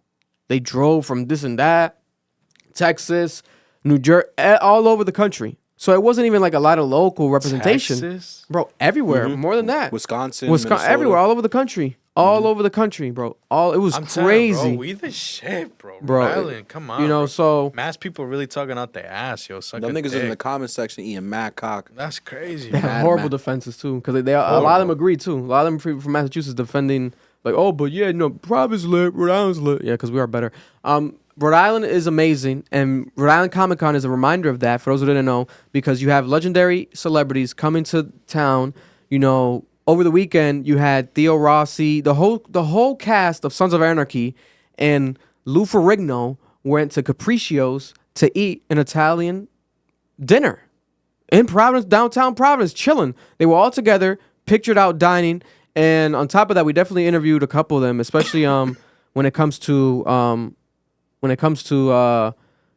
Lou Ferrigno. I'm gonna drop the full interview this week with Lou Ferrigno, the Hulk, the original Hulk. But man, shout out to Rhode Island Comic Con. They showed us love. They gave us the press passes. I definitely feel like it definitely could be more organized. The Sons of Anarchy cast had people heated. They left early without telling people. The flights got rescheduled. Some shit happened. It was a mess. And aside from that, a lot of people and a lot of lines were just waiting around for a lot of celebrities because the celebrities were doing photo ops at the same time when people were there to meet them in the meeting lines. So there was a lot of miscommunication, disorganization. You know, we enjoyed it in a sense because we were press, so we were able to, like, if we wanted to talk or skip a line and shit because they gave you the press pass. But if I was just regular there, I definitely would have had, you know, a lot of stuff to complain about. But it's a big ass event, you know, so shit happens. And Screen Actors Guild is still on strike. Yep. So a lot of the people didn't want to talk on camera. Matt Hardy, cool as fuck. Rakishi, cool as fuck. Rakishi or Rikishi? Rikishi, I think it's pronounced Ra though. I looked it up over the weekend. I guess it's pronounced Rakishi. The wrestler? Yeah, the wrestler. The wrestler. He was there. He was Really? there. Umaga's brother. Umaga's brother. Umaga passed away. Remember? Yeah, Umaga passed away. Umaga's brother, and he's also The Rock's cousin, Who? Umaga? Rakishi, Or Rikishi. and also Because they're Samoan. and the Uzmo brothers are big in WWE right now. That is. They're like the biggest tag team in WWE. They're his sons. So there's a lot of bloodline stuff with Rakishi. So wow. He's that's a what his goat, bro. team. He's a That's goat. that's what his team was kind of telling us. Like, especially there was like a black guy, mad cool, like a young black guy. Young black guy. He was on I his thought he team. was just like a fan. He was just like chilling, hanging No, around. he worked for him. He was like working. I'm like, oh, what's up, bro? Like it caught me off guard because like he was dressed different than all of them, like different vibe. I'm like, oh shit, what's good, bro? He was probably, I think he was his manager. Yeah, he seemed like a very important guy. I was like, oh, this is dope. Like, you know, you're young too. Like he damn near almost looked younger than us, bro. I don't know about Yeah. you, but that nigga looked 20. Yeah. So that was dope as fuck to see. But he was like, yo, yeah, the bloodline stuff, you know, they're being strict. But Rikishi was heated. He was like, yeah, I guess. Because he had a comic book. He He has a comic book that he wants to promote right now because that's separate from the WWE. That's independent. But we shall see. Hopefully, he gave me his information so we can connect with them eventually. But that's a legend right there. But there was a lot of dope people. Finn and Jake, they didn't want to talk on camera. Who's that? From Adventure Time. Adventure Time. Finn Go the on your friends. human and I Jake never the watched that dog. show. What? I didn't like it. Adventure Time. Bro, I love that shit. Adventure Time's classic as fuck. We interviewed Phineas and Ferb. Marissa Tomei didn't want to be on camera. Who's that? She's the new Aunt May in the new Spider-Man series. Okay. The movies, real life. So she's big in the MCU right now in Marvel. She was all right though. She was chilling, but she did give a bit Hollywood vibes. But I mean, she's Hollywood. You know what I'm saying? That's like, bro, if you're into MCU, you know how big she is right now. So I get it, but it's a bit weird. Like a lot of people go to these events and they still like inflict rules. Like I think she's had no photos, right? No Yeah. photos, no nothing. She was behind a glass. Behind a thing. glass. Like, bro, you're a B-side character, bro. Relax. So I'm like, why you doing all that? Like, it's kind of like, unless it's Marvel, because she was the only Marvel person there, I think, when you think about it. The Hulk, Well, the only. but Lou Ferrigno was never part of MCU. Yeah. I think they never even brought him back during Avengers. I don't think they ever No, used him, no, Lou they Ferrigno. didn't. They didn't. So she was the only Marvel person there when you think about it, unless I'm fucking up. But yeah, so Marvel's very strict, like I said, and then obviously they're owned by Disney now, so it's even fucking tighter there. Disney don't fuck around. But yeah, it was dope as fuck. I recommend going to Rhode Island Comic Con. Check it out. It's here in Rhode Island. And what else we have? That's it for local topics. We're gonna talk about Miguel. Miguel's gonna come here, give us an interview. But moving on, what do you guys think about this? This went viral. There was a guy wearing a red thong during an NFL game. He was on the sidelines. He was tackled by mistake, and a red thong popped out his ass. Nigga, that shit don't even look like a thong, bro. Niggas is just hating, bro. Bro, listen, some people are into this. I personally am not judging. I just think it's funny because the odds of you being knocked down, you fall down on the sidelines of a big NFL game, right, with the Cowboys and the Eagles won, by the way. A primetime game. Primetime game upset. You know, fly Eagles, fly! Oh, no, this wasn't primetime. They played at 4 p.m. I forgot. My bad. Prime time in my mind. But this was a big bar. game. It was a huge game. It was a close game, too. Look at the gentleman right here. He falls. He gets up. Whoa. That doesn't look like a thong, though. That don't look A like a red thong, bro. That don't look like a fucking thong. That A shit's red like thong. underwear, bro. That's just Nah, boxers, bro. What's that space right there? Y'all bugging, bro. How do you know that space? Zoom in. That's a thong, bro. I can't zoom in, but that's a thong. That's not a thong. Let me see if someone replies like zoomed in for real. This guy patted his ass. Bro, there's white right there, bro. I think that's a thong. That's- It might be a I don't thong. think that's a thong. Listen, some people do this for their women. You know, so some kinkiness. Yo, my nigga, we are in an NFL game. I don't would think this never do nigga's that. Doing kinky shit during an NFL. I would game. never do that. You know, but hey, You wouldn't wear Deja's underwear if she asked you? You're not wearing her panties? not around you, and I wouldn't tell you, motherfucker. Oh my god, you was wearing her. Why not? You, you was wearing her clothes for the skit. Yeah, for DJ Envy. You wear her clothes, bro. Looking for some content, you know. No, you put them bitches on like you've worn them before. I used to wear female jeans in high school from Forever 21. They used to be did. cheaper. He did. That's when They skinny were jeans were cheaper. in. Right now, skinny jeans really ain't in like at all. Like I ain't gonna lie to you. I'm never gonna forget when my ex told me this nigga Eric went to Hollister looking for girl G. Yeah. we used to buy them all the did it, time, bro. bro. It was $10. I know they're $9.99. I know. I'm like, oh, they don't last long, but shit, I just need them for the fashion, for aesthetics. You know what I'm saying? Some, you know, teach me how to jerk vibes. You know, but That nigga Marlon is dying. Bro, only they would have been able to pull that off. Man. Yo, but no bullshit. Like your girl tells you, like, yo, where my panties? You doing it? That's the thing. I wouldn't tell no one. You would have to find out the hard way.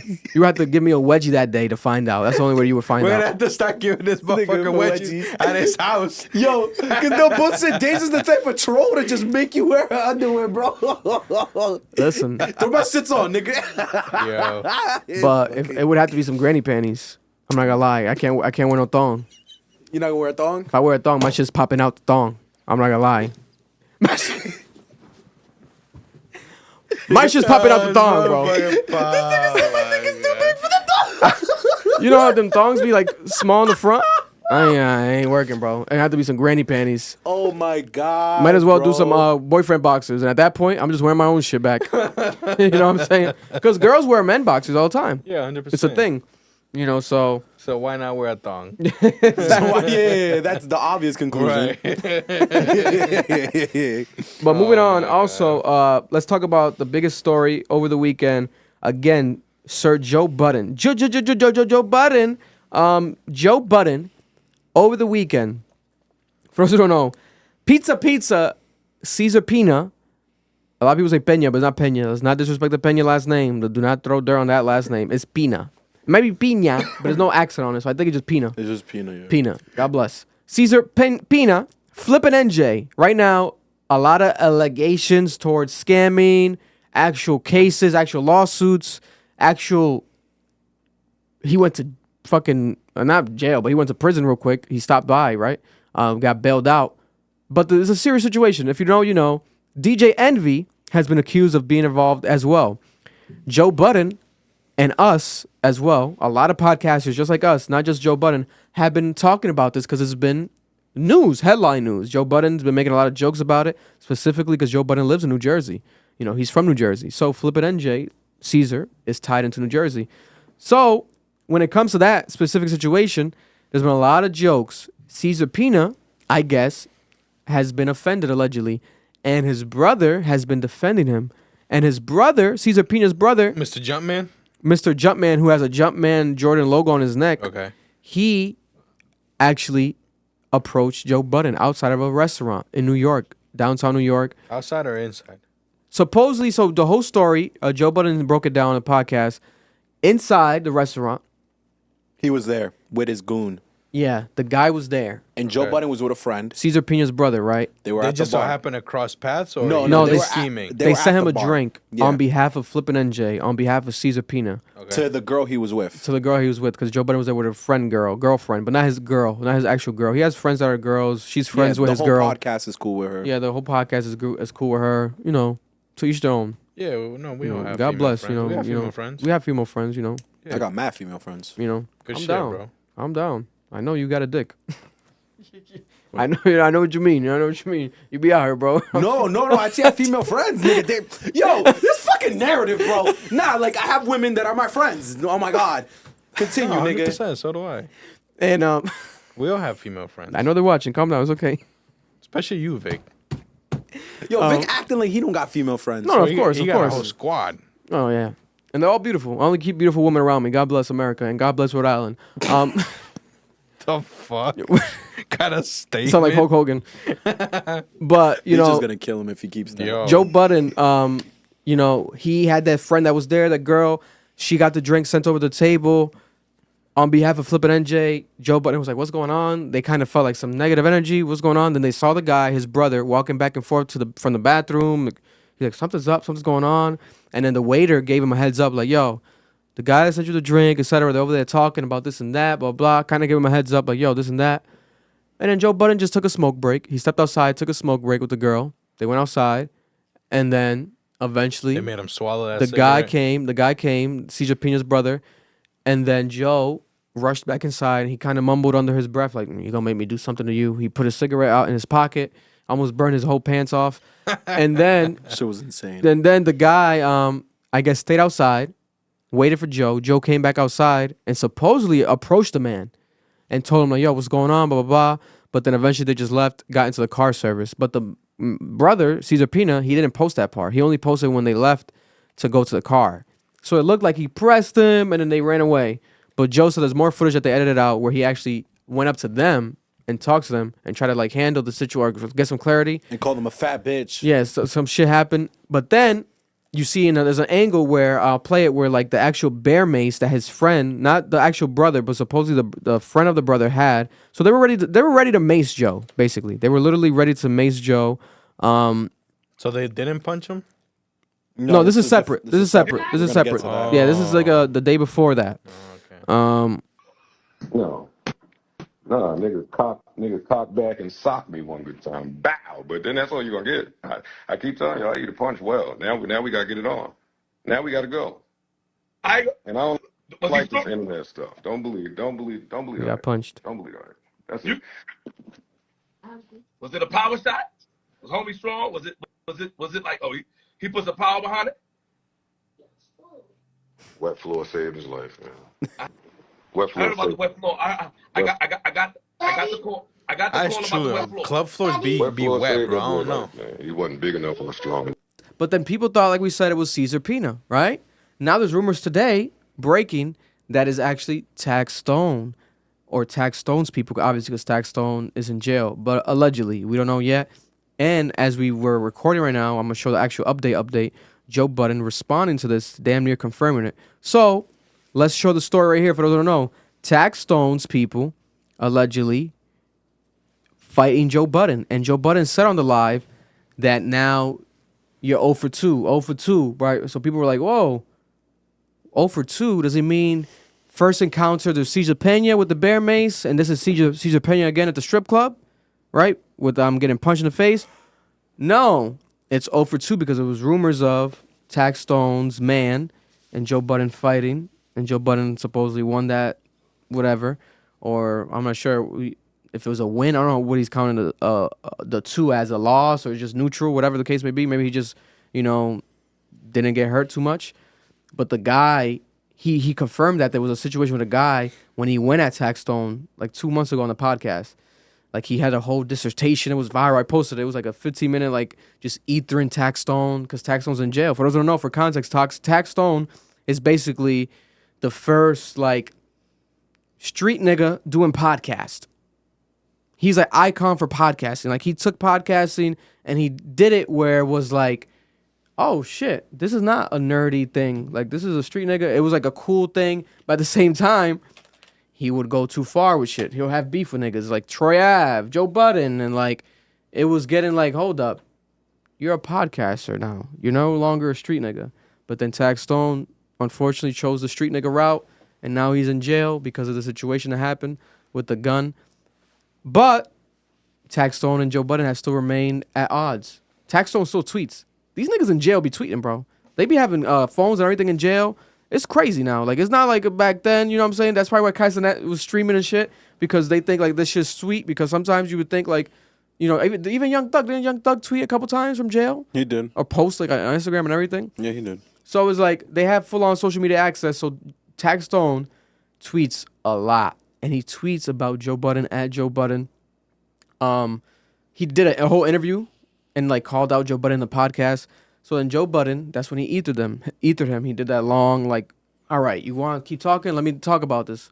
And by the way, I fought your man, and your man lost, blah, blah, blah.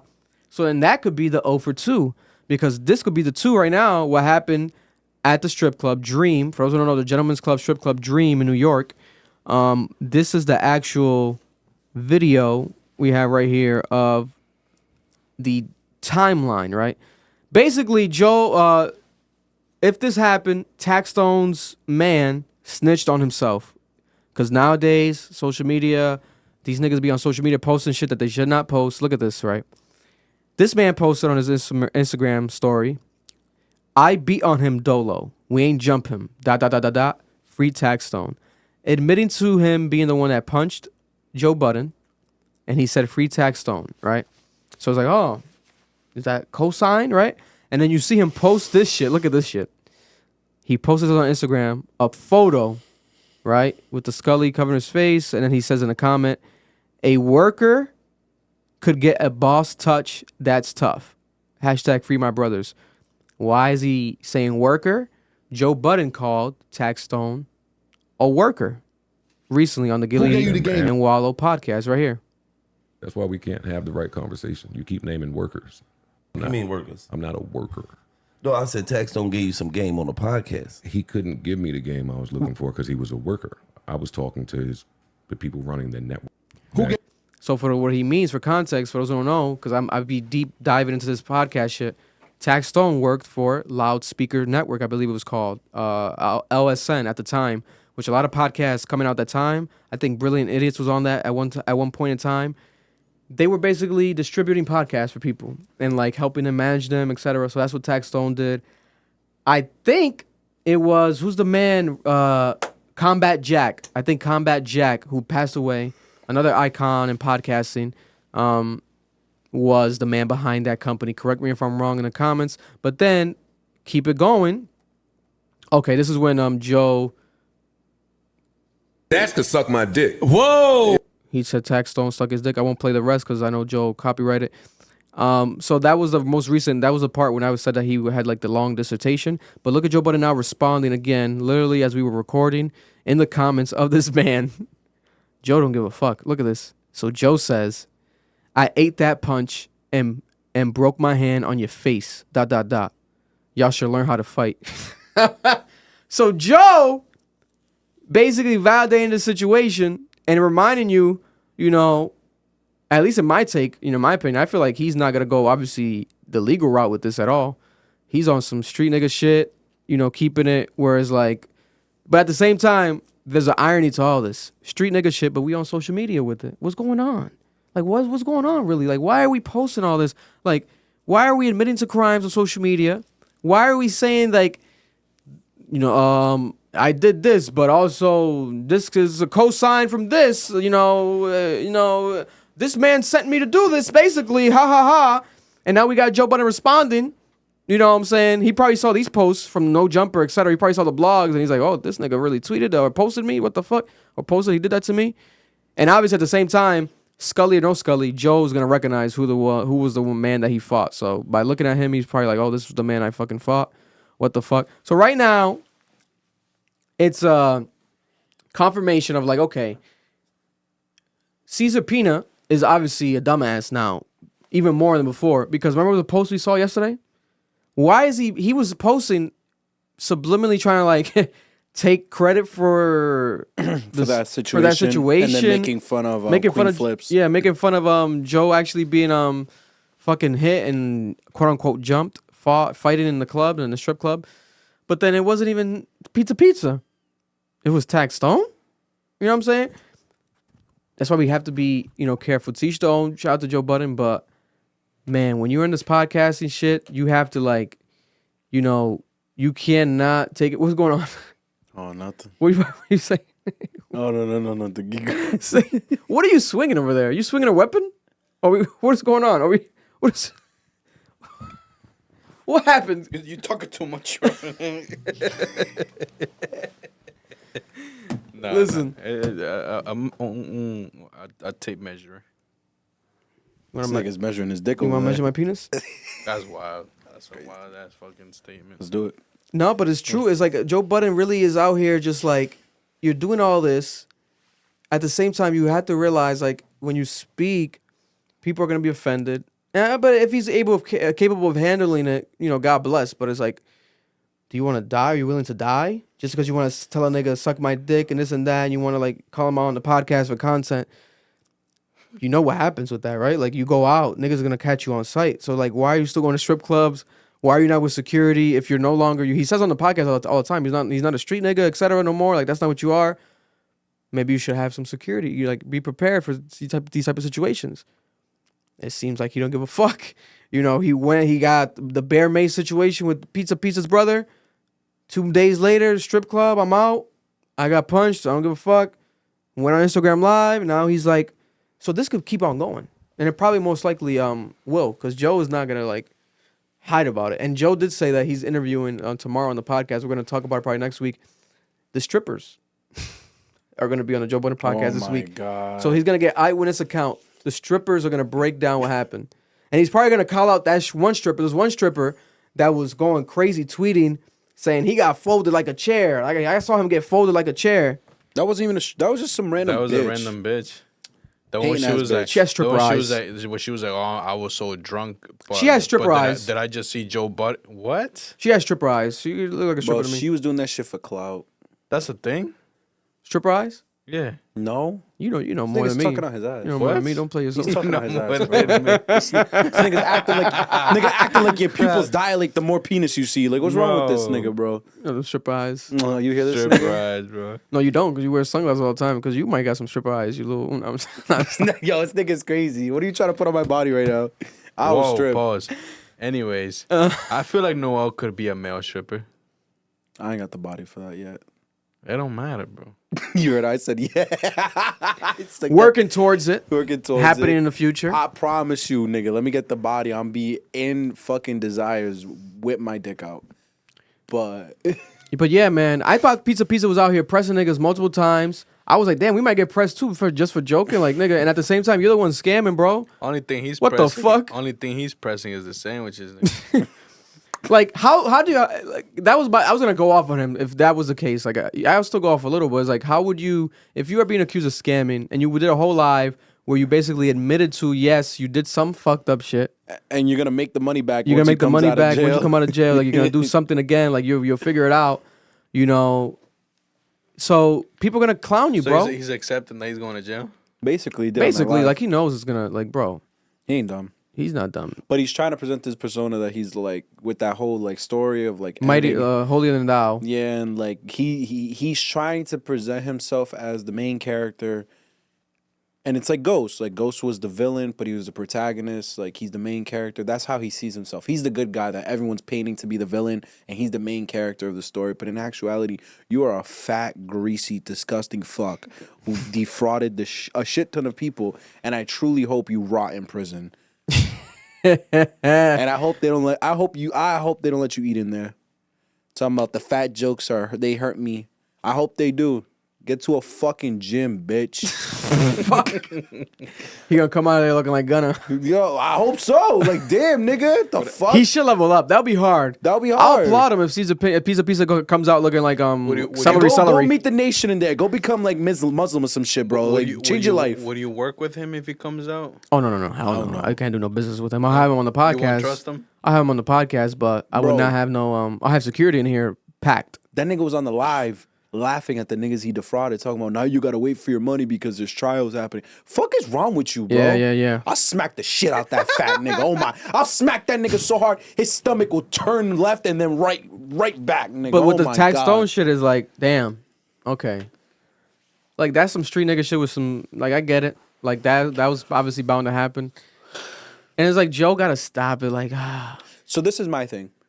Y'all gotta stop testing Joe Budden. Now they really do. Because here's the thing. I've been a Joe Budden fan for a while. So when I see this fat fuck, Cesar's brother with the bear mace in his hand, because he was never going to fight him. Yeah. Yo, y'all don't understand. I watched Joe on Love and Hip Hop get hit over the head with a legit punch and smile and say, Was it Consequence? Yup. When Consequence hit him over the head, he said, I like this. He got excited. Like he was ready. Like he wanted to do this, bro. He's a maniac. He's crazy. He's tapped, bro. So why are you testing this nigga? He only walked away because he knows, like it's like he said, at the end of the day, Joe Budden is a boss. He owns that network. Yeah. He's not working under some subsidiary. This is the whole thing Kanye was bitching about when he was like, you don't have the answer, Sway. These people are seeking to put themselves in positions where they're producing their own art and they're the ones pushing it out. And there is no third party group. That's what Joe Budden is. Joe Budden understands that. Always been too. Before Tax, that's what he was trying to say. Yeah. And my biggest thing is, yo, Tax, the strip club, nigga, that's his environment. That's where this nigga thrives, bro. Nigga, there are photos of Joe Budden eating chocolate cake with milk in the strip club. You know how many fights Joe Budden has gotten in the strip club, bro? That's like fighting Michael Phelps in the pool, bro. You're going to lose. What was that tweet you tweeted? You retweeted? They said like fighting Joe Budden in the strip club is like some shit. It was good as fuck. But the Michael Phelps one is good though. It's like that same idea. Bro, like you fight a nigga in his natural environment. Yeah. That's crazy. Bro, the strippers are gonna be on the podcast. I'm telling you, these strippers are gonna go crazy. Because they know him. You fought that nigga in his second house. Bro. You thought he was gonna let that shit slide? Bro, and you're right, bro. These niggas is corny. Why the fuck are you posting your crimes on the internet? I don't fuck with that shit. But I understand why Joe's responding back. Because they assaulted him first. That's self-defense. He's just admitting to defending himself. Yeah, he said he got snuck, basically. Well, he didn't say snuck. He said, I think he did say. But I know that Queen's Flip, later on the live, he basically said, like, he got snuck. My man's got snuck, blah, blah, blah, blah, blah, blah, blah. He was turning up, etc. But my whole thing is, like, this is entertaining. And also, like, obviously niggas know what street niggas do, etc. But putting that aside, bro, like, Joe Budden is too important to fuck around. Like, God forbid tomorrow we find out Joe Budden died. Like, why? Like, he's done too much influence. This wouldn't be happening. Like, I wouldn't be doing no podcast if it wasn't for Joe Budden. Like, Joe Budden, everything he's like embodied. Like, yeah, I disagree with a lot of shit, but like the independent route, everything he's done, he's laid like a blueprint for a lot of shit happening right now in media. He's just extremely influential. And aside from that, his fans that love just him for his music, the mood music shit, the inspirational, suicide prevention type of energy. He was on some the drug shit way before anybody bro. else. He was on some. He was Juice WRLD back in 2006. Yeah, he was. That's a perfect way to put it. So he was Juice WRLD mixed with some Logic. With some Logic, yeah. Don't do Sorry, that. Joe. Don't do that. Don't do that. I know you love Logic. Don't do that. Shout out to Logic. We saw him this weekend at Ryan Comic-Con. But yeah, I don't know, man. Yeah, I don't want him to die. Maybe it's selfish of me, but it's like he does have security. I'm being logical, like pun intended. Like, bro, like you want to die? Like, let's not die here. Like, again, I know he has security. Fight niggas 1-on-1, but these niggas don't want to fight 1-on-1, bro. These niggas don't want to fight 1-on-1. Especially if you're talking about some young niggas, they just want to shoot you and kill you. It's gonna be hard to do that in New York City. You see what Little Baby said? Like they asked him in Dubai, they were like, who would you box? Who would you fight? Like if you had to box with a celebrity, he was like, I don't fight. I don't know, man. I don't know about no boxing. That's the nigga. These niggas don't be boxing. They want to shoot you. Gonna lay you down, bro. You know what I'm saying? It's like if you have a problem, it's like we are gonna kill you. So it's like we have to be careful. Content over everything. I get it, but this is not content, man. I don't think this is about content. This is pride. This is getting deeper. He's gonna have those strippers on. That's gonna get crazier. They might call out taxes, man, etc. Talk shit about them. This is gonna get stickier and stickier. And Taxstone, if you are allegedly doing all this, ask yourself: do you want to remain in jail forever? Yeah, because they can compound sentences, bro. Do you want to stay in jail forever? Like, aren't we supposed to do our time, get the fuck out? Them calls are recorded. Bro, what is going on? This is crazy. Because I thought it was a piece of shit, but now I'm like, oh, this is deeper. It's some real street shit. I thought it was some pizza niggas trying to like, pizza, But it's like, okay, no, they're just some Bear Macy niggas. These niggas want to sneak punch, etc. Get it on, squabbling in the strip club.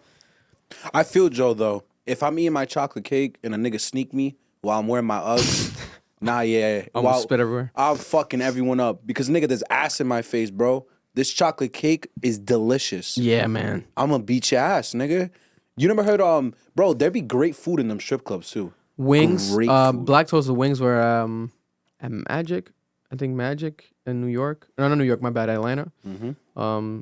Starlets has great Starlets, New York. fish, I heard it has chicken. good fish. We don't know because we haven't tried. We didn't eat no food at the strip clubs out here yet. You know, Marlon ate some ass though. Y'all talking a lot of strippies. I don't know. Y'all going. I'll go to strip club for a meal.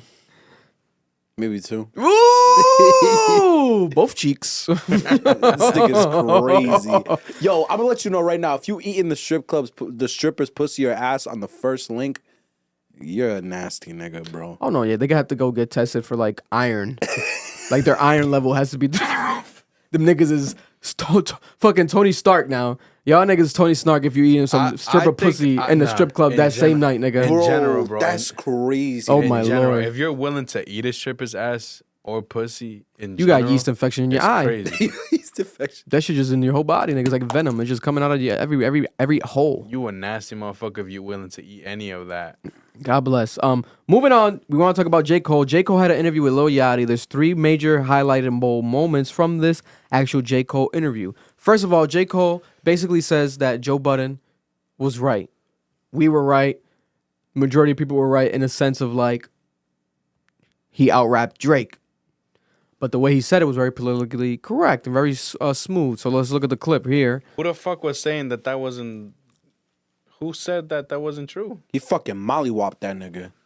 Yeah, but you know he's his friend, so maybe he wants to be like, oh, blah, blah. Oh, but actually, who said that? I guess Yachty kind of said that. Well, Yachty basically said like, let's look at the clip. Let me stop talking for these men. Joe Budden with first person shooter. It felt like there was already a personal vendetta towards Drake, which made it a thing to where it was like, oh, Drake got washed.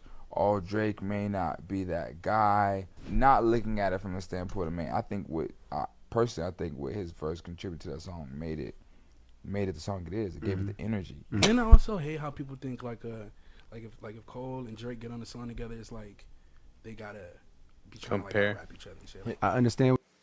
And this is what J. Cole clarifies. I'm like, I understand what you're saying. And it's like, I understand what they're saying, but no, fuck that. What the fuck do you mean? Bro, so every time LeBron faces Curry, nigga, they're on the same court. The same game. Of course, it's dumb. It's dumb. That's what we came here for. What the fuck are you niggas talking about? People are going to think about, like, yes, who had the better verse, who had the better moment. What are you talking about? The only nigga that gets away with doing that shit is Drake. Or avoiding that shit, is what is better said sometimes. Kendrick. Because Kendrick has had moments where, like, that nigga will be featured, and all you see is that nigga do a hook. Or do some, like, bullshit. Some bullshit. Remember American Dream? American Dream was him and Cole and Yeezy. And Kanye. What the fuck Kendrick do? Nothing. A fucking hook? Nigga, what the fuck? We want to see you rap, Mr. Top 5.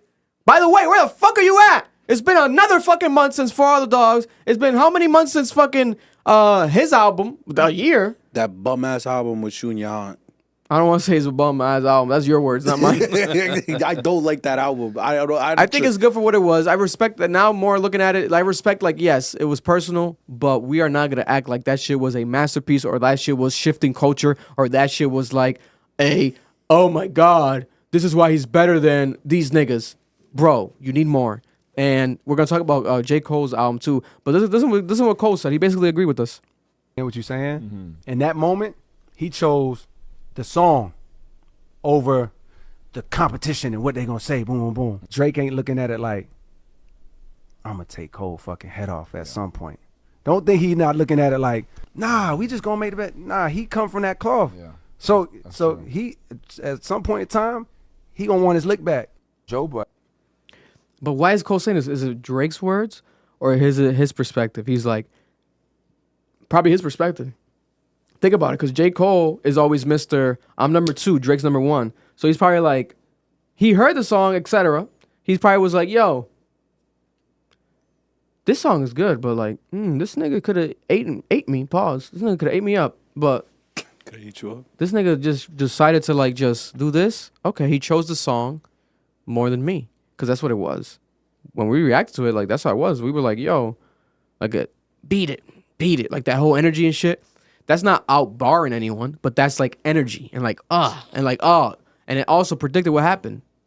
The fucking tying of the Michael Jackson record with the song.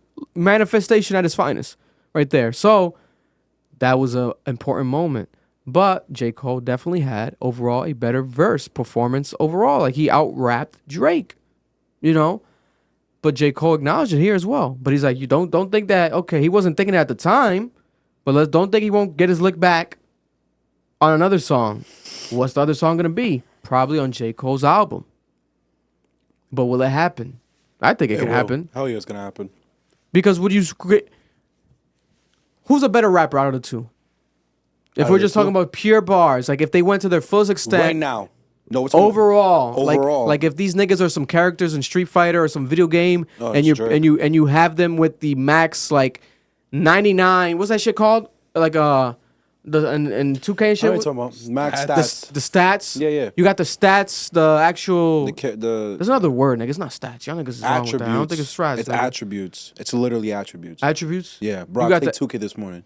You got the attributes, niggas, and stats. Stats when we wrong. Stats, it's attributes. Yeah. Overall. You got the overall stats. Now I'm staying stats. It might be stats. Now it sounds right now. It's overall attributes and stats, bro. It's 3 words. Attributes is what correlates to certain things, like. And then your overall is like your everything. 99. So they're both 99 max. J. Cole and Drake. Who's gonna have the better verse. Who can out rap who? Right now or all time? All time. I'm talking about all time, like at their prime maximum. At their prime, Golden is prime right now. Right now, he is the better rapper. That is not even a debate. Oh yeah, right now, yes. All time, I'm giving it to Drake. Yeah. For him in Toronto exists. I'm giving it to Drake, yeah, because I like a lot. There's way more music that I like compared to Cole's, but he's a lyrical right person. Right now, Cole. All time though, I think all time. Kendrick's molly whopping both of them. I don't think so. Rapping ability? I don't think so. Rapping ability? I don't think so. Go listen to Good Kid, Mad City. Oh, 100%. That's I have the CD. Nigga, I know. I am a good kid in a mad city. Shut the fuck up, Vic. Shut the fuck up, Vic. Shut the fuck up. Y'all hate this nigga so much. Listen, bro. Bro, I'm telling you right now, neither of them could ever make rigor mortis even if they tried. I promise you. But my thing is like rapping ability, like yes, like okay. As a fucking like the rhyming, okay, yeah. But I'm talking about like the idea is to out rap you and like come at you damn near. I feel like Drake is wittier than both of these niggas, like Bro, crazy. Are we gonna ignore the control verse? But play, I don't know, bro. People say that, but play that control verse now is not. What? That's just it was a moment, bro. Smacks. Bro, why? Cause he named niggas names. Bro. That's all it was. Bro, you think that Drake? It wasn't even on Big Sean's album. He deleted it. So you can't even find that song. So you think that Drake will smack both of them? I think Drake could smack both of them. You're crazy though. Nigga, lock Drake in a fucking room for a fucking month with a fucking BlackBerry. Fuck a pen and paper. A BlackBerry. Again, an old BlackBerry. 09 BlackBerry. Fucking with the leather fucking case back, battery dying. That nigga's gonna give you. Blackberries had great batteries, bro. Yo, that's why it could be dying and it's still give good. Kendrick a piece of paper, a pencil, and throw him back in throw him back in that goddamn minivan back in Compton. I promise you, he's slaughtering this one and he's slaughtering the other one. I promise you. All time. Me personally, I think that it would be Kendrick 1, Cole 2, and Drake 3. Damn. You believe a lot in Cole, bro. Yeah, that's a big belief in Cole. Nah, because Cole can rap if he wants to, bro. Well, right now he's better than all three right now, as far as just rapping off of verses and just like. Yeah, because respectfully, Yachty, you're doing a lot of riding, bro. You look like a professional because no. Oh no, Yachty's a professional dick rider. But man, the thing is like, listen, he didn't make the song. Because his argument was, oh well, his part like. Really, like he made the song what it is, what it was. No, nigga, it would have been better if he fucking tried. Why are we still listening to Yachty after he said them crazy ass statements before the fucking this is his best verses. Fucking dropped? Have you heard Tuscan Leather? Yeah, those it's because Yachty's Exactly. Yachty's close with him right now. I think that's what it is. Like he wants to dick ride his friend, but not dick ride. I just like be more biased. It's pure bias. He's still got a little bit of fucking semen on his upper lip. I'm with my loom, bro. Because this isn't bias. This is neglecting a reality. You're neglecting reality. Bro, this nigga got in the studio, right? Yeah. And he sees Cole slaughter him. And your argument is that what he did to the song made it what it is and it's good. Like, no. I don't like his part. I don't like Drake's part. I think Drake's part is like this newer age, like that back and forth beat. Bro, this nigga just lyrically slaughtered you. If you don't shut the fuck up and rap, bro. You don't like I'm about to. Yes, it hypes me up. Turn up in this bitch on Monday. Yeah, and you never did. Yeah, I know what you mean. I'm still waiting. Name me, Charlene. Name me. For what Cole delivered, he was like he came different than niggas expected. He's like I'm gonna ignore the fact that he just fucking rapped OD. I'm gonna just make this shit catchy. Yeah. When it probably would have been good if he rapped too, because it's not like Drake makes bad rapping songs. Tuscan Leather, a top intro all time. 5 a.m. in Toronto, top freestyle all time. This nigga has great fucking songs where he's rapping. What's so what's going on? 30 for 30 freestyle? Oh my God, that free. He told me eat my dick. That shit was amazing. You know what I'm saying? God. Nigga, we was in my living room going crazy. Yeah, that shit was crazy. Speaking of J. Cole and Kendrick, J. Cole spoke about the Kendrick Lamar album. the rumored Kendrick Lamar album that he was gonna do with him, the collaboration. Remember, there's still a resurfaced clip always going viral of I think it was Kendrick playing a song with Cole on it. I'm a solution. Like that's just hard. Like that should be stuck in my head. Like as if that shit came out. And we still don't have the CD quality one. But here we have him speaking about it. I think probably for the first time ever. That's fire. Let's get into this huge, infamous mystery Kendrick Cole tape. Was that ever real? Oh yeah, for a second, because this was before his first album. This might have even been before mine type shit. I'm not sure, but damn, I'm doing this podcast, by the way, like closer to the album. It's like I get into all of this, but so in depth, it's crazy. But we get into the story. But in a nutshell, he had came to see. He had pulled up on me at No ID spot just after we was already like building a relationship, and I had these beats at the time, and I was playing it for him. We had was that our first time linking? High Power one of the beats at the time? High Power was one of the beats. There's a gang of beats I gave him. Some of them like. By the way, this is probably J. Cole's best interview of all time. I'm gonna tell you that much. I've seen every J. Cole interview. This is really high ranking, so I'm gonna give Little Yachty benefit of the doubt. Long ass interview, and J. Cole, like I said, best interview of all time, but because of this, he's giving long ass answers as well. Like he could have just said some quick shit. Look at this, like he's deep diving. Yeah. And he says he has a longer version. What did you guys hear there? Did he say he's doing a podcast, or he did a podcast for when his album comes out? Something like that? That's what it sounded like to me. Where he's like, I go more in depth, whatever. So it's making it seem like he already did it. Yeah, he might have his own podcast. J. Cole? Yeah, like the Fall Off podcast, some shit like to coincide with the album. I don't think he might have went to somebody he likes. He likes the old heads. He might have went on Drink Champs. Yeah, some shit like that. Yeah, okay, yeah. I'm excited. I agree with you. I think I like Yachty as a podcaster because I was watching his Kai Cenat shit. It was good.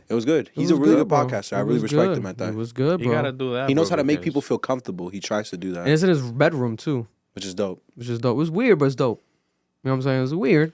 Gotta be honest. I ain't gonna have a nigga in my bedroom, but I'm not Lil Yachty. He actually sleeps there? Yeah, nigga, that's where he sleeps. He fucks bitches there? 100%. It's a big ass bed. It's a good ass bed, and it's a big ass. This something that they're sitting on, that couch on the side. I think is worth like it's mad expensive. $30,000, some shit like that. It's like a famous like thing like they're sitting on. The couch is amazing. If he tells you to come, you fucking him there? Let me keep playing this video. This nigga fucked me up. This nigga's crazy. Why would I have to fuck him anywhere? I don't want to fuck him nowhere. You know? Maybe had a hook on him in a verse, this, that, and the third. So he took him. Did he say that in that moment we talked about, Did he say that the High Power, he gave it to him? Yeah, did he make that beat? He made that beat. What the fuck? J. Cole produced that. You didn't know that? No way. Oh, that's my goat. That beat, yo, niggas love that song, bro. I love that song. Hell yeah. Joe, throw your hands up for High Power. That's one of my favorite Kendrick Lamar songs of all time. High Power. Arguably, probably his best. It's up there. Martin Luther. We should do a project. You know what I mean? Like, at that time, he not on like that. That's where that came from. That's fire. Let's get into interview, whatever. They asked him, he's like, yeah, we doing a project, boom, boom, boom. I believe that's how it happened. But it wasn't. We did really, in that moment, talk about it. Then, a couple months before his first album came out, we worked on a bus. And he came to Fayetteville. We worked on the bus. There's a picture of like us on the I'm gonna say that for the podcast. There's a picture of us or whatever. I get the whole thing, but he came and we did a few more songs on the bus.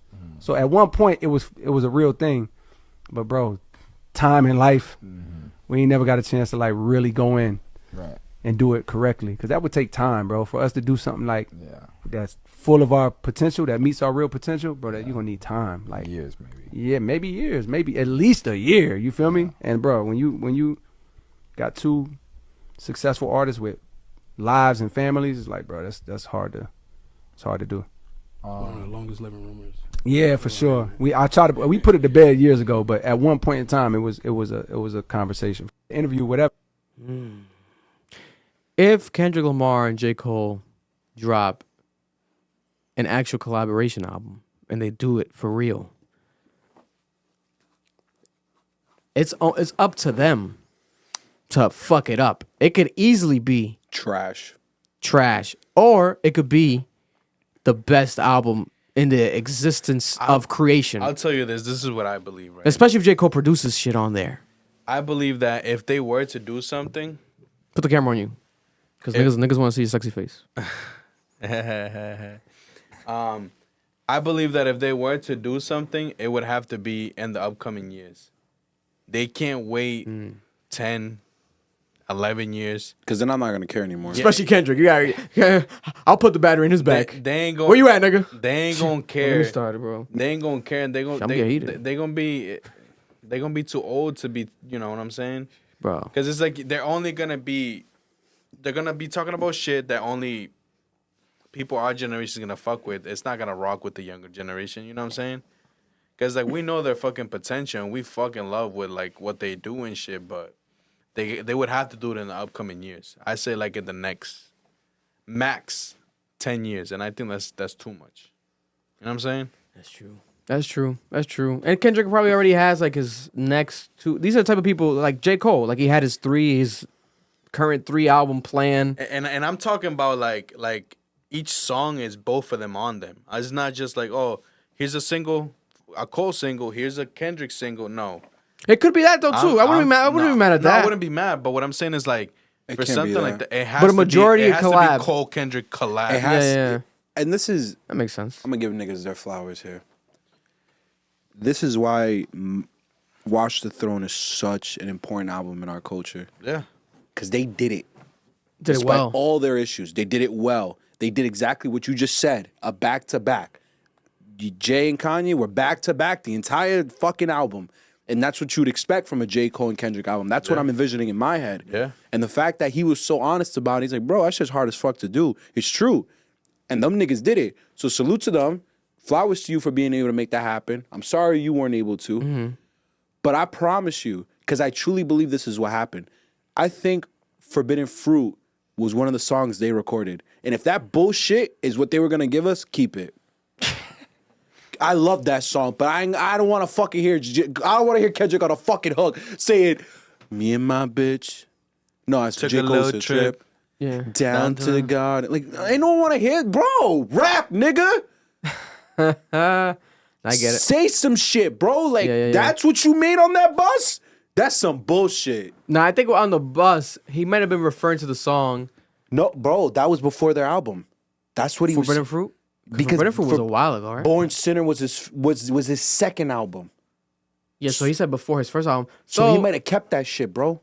Yeah. Think about it. They have another one, right? Oh, the American Dream that we said. I think that's Easy. it, right? That's Easy song. And Kendrick rapped like two lines.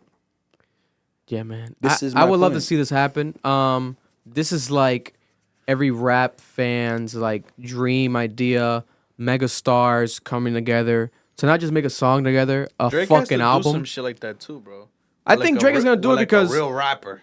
He's gonna do it. He's gonna do it because Drake already did the Future collab, did a And the 21 21 Savage collab, and supposedly there's rumors of him and Future kind of being at odds. Man, supposedly because he didn't like that he did the 21 Savage collab, but I don't know how true that is because the one with the Future collab is that's a classic. You know what Yeah. would have went crazy?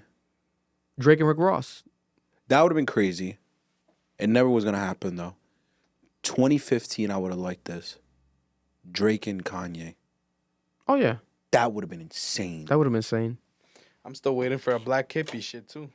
Oh no, you're gonna wait forever, bro. Yo, know what I'm saying? Absol's We never gonna get on that we song. gonna be in bro. our graves, bro, waiting for that Yeah, shit. bro. Absol's never making another song with them niggas, bro. I promise you. That ain't happening. That's not I wish it happening. did, bro. But you can technically make your own if you just put all the remixes and shit that they did, just collaborate them together. But Yeah.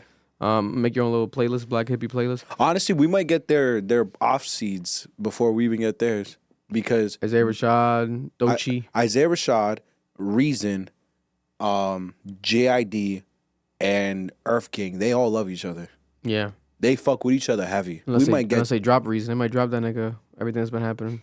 What happened with him? You remember what happened with Reason? He was been beefing with like TD and like The Musta. Oh, because he's not letting his them drop son? music? Yeah. I don't doubt it. Top Dog son and shit. I don't doubt it. Top Dog doesn't let them drop music. That's But why yeah. Cesar's going to leave too. You know, we have a Dreamville projects. You know, we're gonna get supposedly PG Lang music more. Baby Keem is the main artist, but there's another. I think there's a female. No, there's a guy Forgot his Who? name on Dreamville? PG Lang. No, Kendrick Lamar's new label, PG Lang. Because Kendrick Lamar left TD. Now his PG Lang. It's Baby Keem, Kendrick, and then Tierra Leone. There's another artist with a T. But, you know, what's going to happen there, we do not know. There's going to be supposedly, I think they confirmed it. They just haven't dropped it yet or announced it yet, but it's going to happen. A Baby Keem and Kendrick album. That's going to happen. So we're going to get a collab album through Kendrick that way. At that point, can we just say that it's going to be like 80% Kendrick then? My nigga, what do we think about Baby Keem? And answer his question as well, because I would love to hear the response to that. I think it's gonna be a majority. Because I do think, even though Kendrick says that Baby Keem helps him, which could be true. For like the new wave shit, maybe. I wouldn't be mad at, what was that song called again? Family Ties? Mm-hmm. I wouldn't be mad at 10 of those. You know what I'm saying? But are we gonna get that? Probably not. We're probably gonna get some Range Brothers type shit, like, or like, you know what I'm saying, like where they try to experiment with sounds and shit. I'm not fond of those songs. And that was on what, on the Baby Keem album, right? That we got Range Brothers and on shit. The deluxe, right? I think so. Yeah. I think some shit like that, which I wasn't too fond of. I'm like, no. Yeah, Range Brothers is different. It's refreshing. It's like, oh, it's different. But I'm like, I don't know about this shit. Oh, I'm not playing that shit now. You know what I'm saying? Like, oh. I think Mars is absolutely right. It's gonna be majority Kendrick. You're like the Hillbilly song that they recently dropped. That was supposed to be the lead single to the Baby Keem and Kendrick album. I still the haven't, Hillbilly record. I haven't heard the full track. I haven't heard it fully either. I think it's a good song. I don't think Baby Keem's that good. Why you say it like it was like a hot take? I don't, because people get upset. Like the Yeah. Kendrick stans get mad. I Listen, don't think he's good enough to be on an album with Kendrick Lamar. I'm sorry. To be on a dual album with him? Are you kidding me? You know how many other people deserve that? what genuinely made me pay attention to Baby Thing is, you Keem gotta- was the that's- Drake co-sign. That's his his family, family, man. That's you know cool, what I'm but that's nepotism. And shit like that pisses me off. Because it should be about the art. I feel that. I like Baby Keem's sound. I I like liked Baby him because Keem. of the Drake co-sign. Because Drake went to his concert early on, and there was rumors of him signing with Drake. But then there was But- supposedly a bidding war with Kendrick and Drake. Yeah. But then obviously Kendrick's gonna win because that's his fucking family Right, member. But I don't like every single fucking track he puts out. Ironically, There's like a handful of tracks that I like. and I think he would have done better with Drake. Now that I think about it, it could 16 be. is like my favorite one. There was rumors of Drake being at the Kendrick concert or the Baby Keem concert, hanging out with Kendrick in the crowd, etc. What could have happened, this could be one of my theories, but it's quite possible, and I'm pretty sure I'm veering towards 75% possible. Drake probably invested into Baby Keem's career financially, same way he allegedly did with Yeet, behind the scenes, right? On some like, I'm gonna sign you, but not fully. And then he partnered up with Kendrick on some shit behind the scenes. But then, if they're doing business together, they shouldn't really be beefing together, right? So then that's where these subliminals make no sense. Unless they're not really subliminals and it's just us making shit up in our mind, right? Cole said it himself.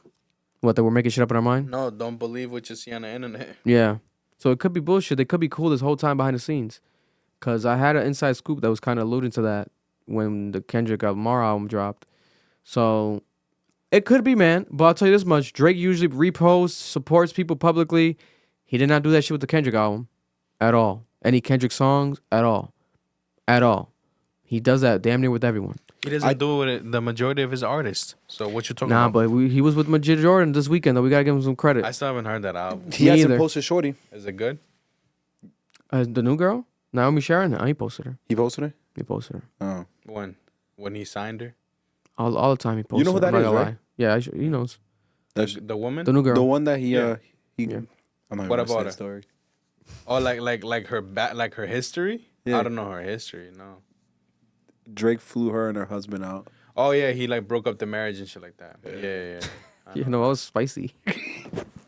He wants to live that life. Yeah. Dude, yo, niggas keep putting this on me, bro. No, I don't. That is terrible. That is such a bad thing to It do. was a home wrecker. Living like Drake. Living like Drake. Now let's look at J. Cole talk about for not for all the dogs, but the fall off. J. Cole's supposedly retirement album that is dropping. God knows when. God knows when. I have high hopes though for December. For some reason I feel like he's gonna You drop think it it's next month. This year? Hell I think he's no. gonna end the year with it for some reason. I feel like he's gonna do it. I think he's gonna go into hyperdrive like this month and like finish finish it. I swear to God. I think he's gonna go into Album, is it something on your hibernation. chest? Like, is it something on your, is it something that's on your back? Is it something you want to, like, what is it with the fall off? Do you think, like, is it? It's funny because, like, I don't know, like, how much I want to give out, but I also can't stop myself. As you can see, once I get going, I can't stop myself from talking. So, like, so to not give away too much is like,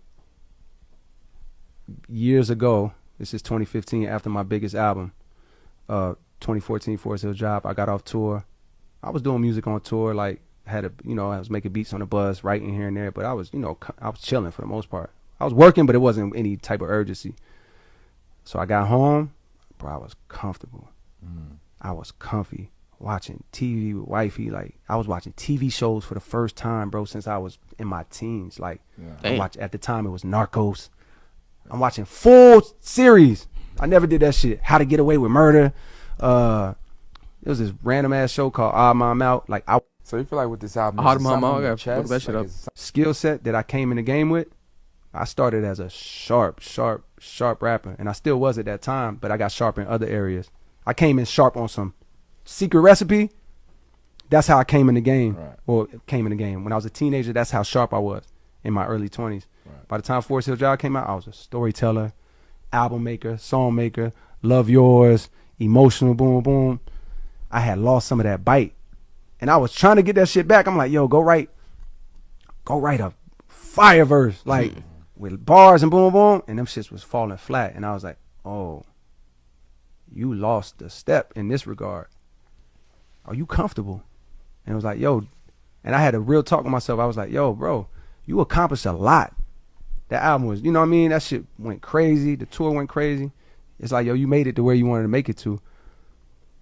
Do you even want to keep going? Or do you want to just, like, chill, go start a family, and, like, just skill set that I came in the game with? I was like, oh, there's an album for this. And I ain't know the name. And over time, the name and the story and my skills grew. And the songs, you know what I mean? So, like, I'm already saying, like, a lot, but it's like, bro. Yeah. So your point, is there something on my chest? No, bro, it's something I want to prove for myself. It's a level I want to reach for myself. And all of them features have just been exercises and getting better and pushing myself to ultimately sharpening the sword to ultimately end up to that. I was like, oh, there's an album for this. And so we have it. There is an album for it. I think it's genius. I think it's strategic. But I think people got to pay attention to the fact that J. Cole, he's talking about a conversation that he had with himself. You know what I'm saying? This nigga is talking, you would think he's talking to someone. He's talking to himself, nigga. These are the things he's talking to himself about. So that shows you how deep of a thinker and person and creative J. Cole is. And that's why I really respect him. I want to still hear this album, but I do not want him to retire. He's only getting better. He's the best he's ever been, I think, right now. So to just leave. This is practice. This is practice. He keeps alluding to, like, this is practice. This is that, blah, blah, blah. And I feel like he's shocking himself. Like, he said, like, how I am right now, the secret recipe, the song with you, Yachty, that's how I was when I came out. Like, so he, like, you know what I'm saying? He's like, I feel like I'm hungry again type shit. So I was like, damn. So through that, trying to, like, perfect a exit, a retirement plan, now came the hunger again. Now came the fucking, I'm getting better. Like, my sword's getting more sharper. Like, what the fuck? So why leave? We need you. But I still want to hear this album because I feel like he's not changing the title. It's still going to be the same. Now, unless he pushes that back and then drops this. But I don't think it's going to be because he said it earlier. He alluded to, like, when the album, the Fall Off's coming, I'm going to talk more, have the podcast. I guess he recorded it, etc. So I guess he's going to go still with the Fall Off. And when we went to see him in Vegas at the Day in Vegas festival, he had a visual. This was like, what, 2020? Damn near? Like 3 years ago now? He had like a visual that said the Fall Off while he was performing. And to this day, no one's ever posted, I feel like. But it was like almost like he's running for election type shit. Like a political campaign type of aesthetic. It was dope as fuck. Like a presidential type of thing, but the Fall Off. Like with the blue, red, and white, like the type of energy. And I'm like, damn, this looks dope. Like, this is going to be dope. Like, what the fuck? It's really going to happen, this album. Never came. Then we got that good-ass album, You know, the mixtape vibe with the Cameron intro, crack. But the fall off is still yet to come. If it drops this year, even the year is almost over, so it might not. You guys are right. It might not drop this year. Bro, you got some like high hopes. Yeah, this nigga's insane, bro. Thanksgiving soon. That Christmas miracle. Yeah, Thanksgiving soon. There's no I way forgot. it's gonna happen. Yeah, it might not drop this year. But if it were to drop this year, obviously I would think it would be like the best rap album this year. But aside from that, I feel like this is gonna be some bigger than just album of the year. It's gonna be like a decade legacy album. Has to be. Because he can't be ignorant to the fact you think that this shit gonna be like his To Pimp a Butterfly? We already got that. We already got that with what's it called? For Your Eyes Only, kind of. That shit was getting like studied and shit. I feel like For Your Eyes Only was kind of that. For Your Eyes Only and To Pimp a Butterfly were the same concept album. Damn near, mass yeah. incarceration. Yeah. And this whole idea of just reforming yourself and trying to love yourself and finding a deeper meaning in your existence. Yeah, he kind of got that. We kind of got that with For Your Eyes Only. I think this would be his own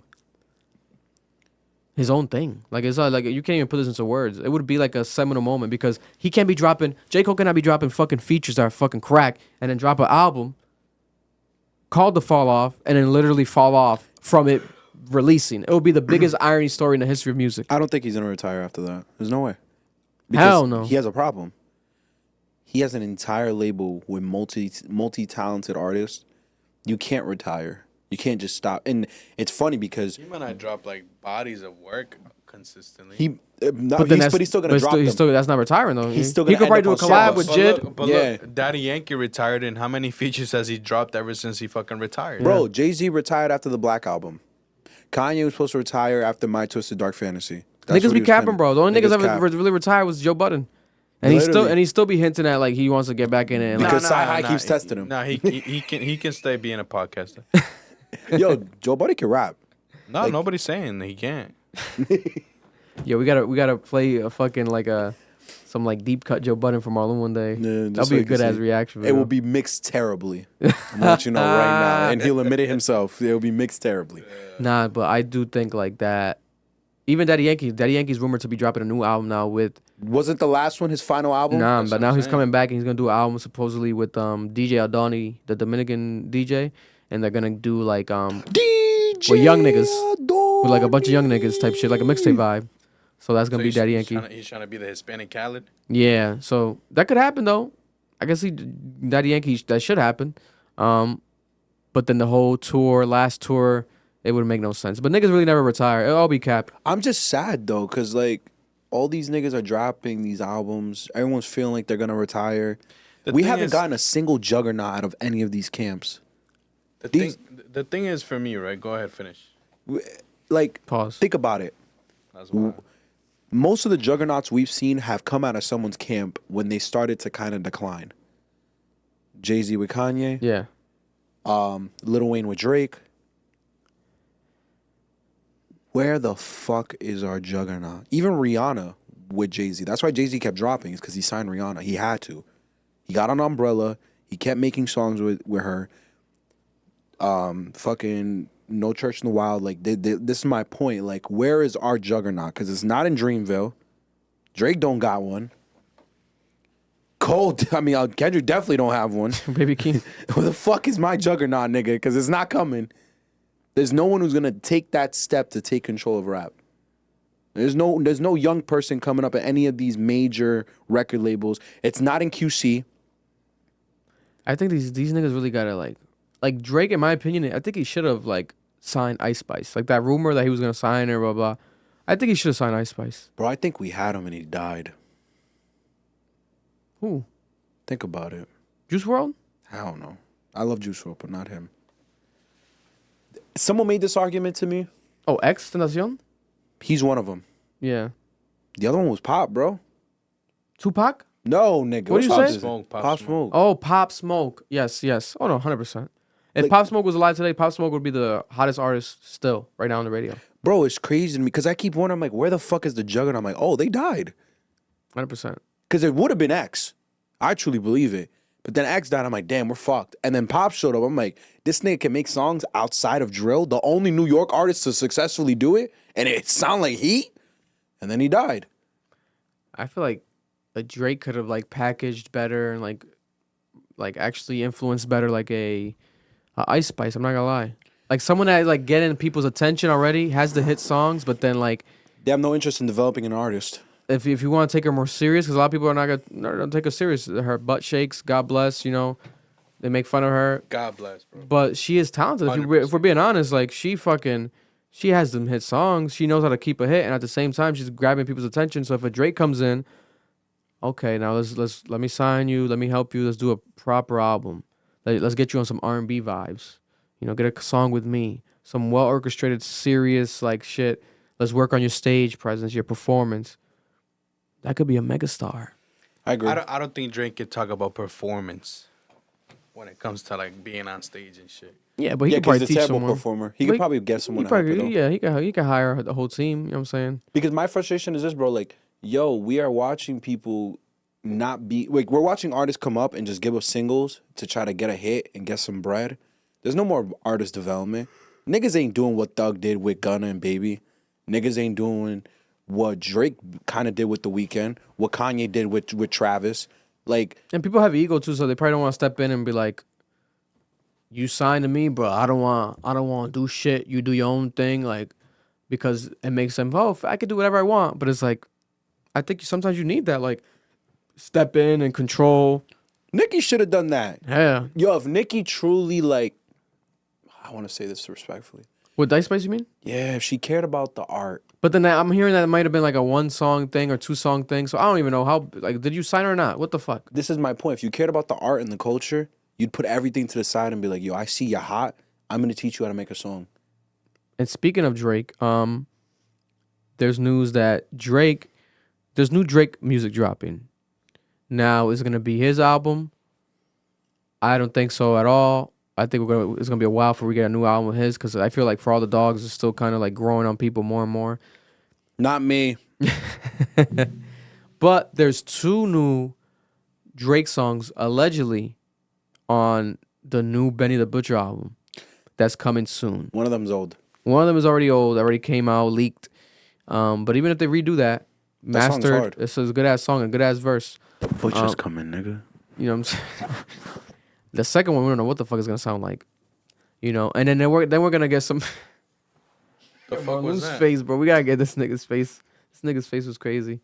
Yeah, he went like, what the fuck was that? Nigga saw a crime in front of him. That's the Butcher, nigga. What are you talking? That's the Butcher, nigga. Griselda, nigga. You ever put coke in your butt? No, hell no. Went down the block, nah. past the police, and then took it out your butt and Allegedly. sold it to a fucking crackhead? Allegedly. Never. I did. No, I did it. I'm blind. You got I swear to God. the poopy coke. That poopy coke. Poopy cocaine. Nigga. That's a new rap name. Poopy cocaine. Fuck are you talking about, bro? Shout out to Honey Cocaine. Yeah, whatever happened to Honey Cocaine, yeah? She committed too many crimes. Benny the Butcher Allegedly. and Drake. Drake's probably gonna rap his ass off. You guys want rapping Drake? Probably gonna get it on there. And also, if we don't, I'm gonna be pissed. Yeah, I'll be heated if he just does some singing All hook right, shit. so okay. Also, this So Friday, he better rap, right? He better rap. Yeah. And he better rap hard, because if he raps and Benny it's slaughters soft him. and he gets sauced by Benny, and this is what they consider his rap, then okay, I stand my ground. I'm letting you know right now, Benny will slaughter him. He needs to try. I think Drake out rap Benny the Butcher in the leaked song. 100%. I haven't heard it. Nigga. Benny's verse was good, nigga, but if we I don't want to talk about it because it didn't officially drop. But nigga. Yo, hold on, before you piss off. Didn't Drake have like a bar like about Nickelodeon or some shit? Some hard ass bar, nigga. Like a Nickelodeon bar. I can't remember. I haven't heard the He song. flipped that shit. It was crazy. Bro. Nah, but Nickelodeon bar, I think it was on the For All the Dogs. Have you heard of Joe Pesci? What are you talking about? The Joe rapper? Pesci 38.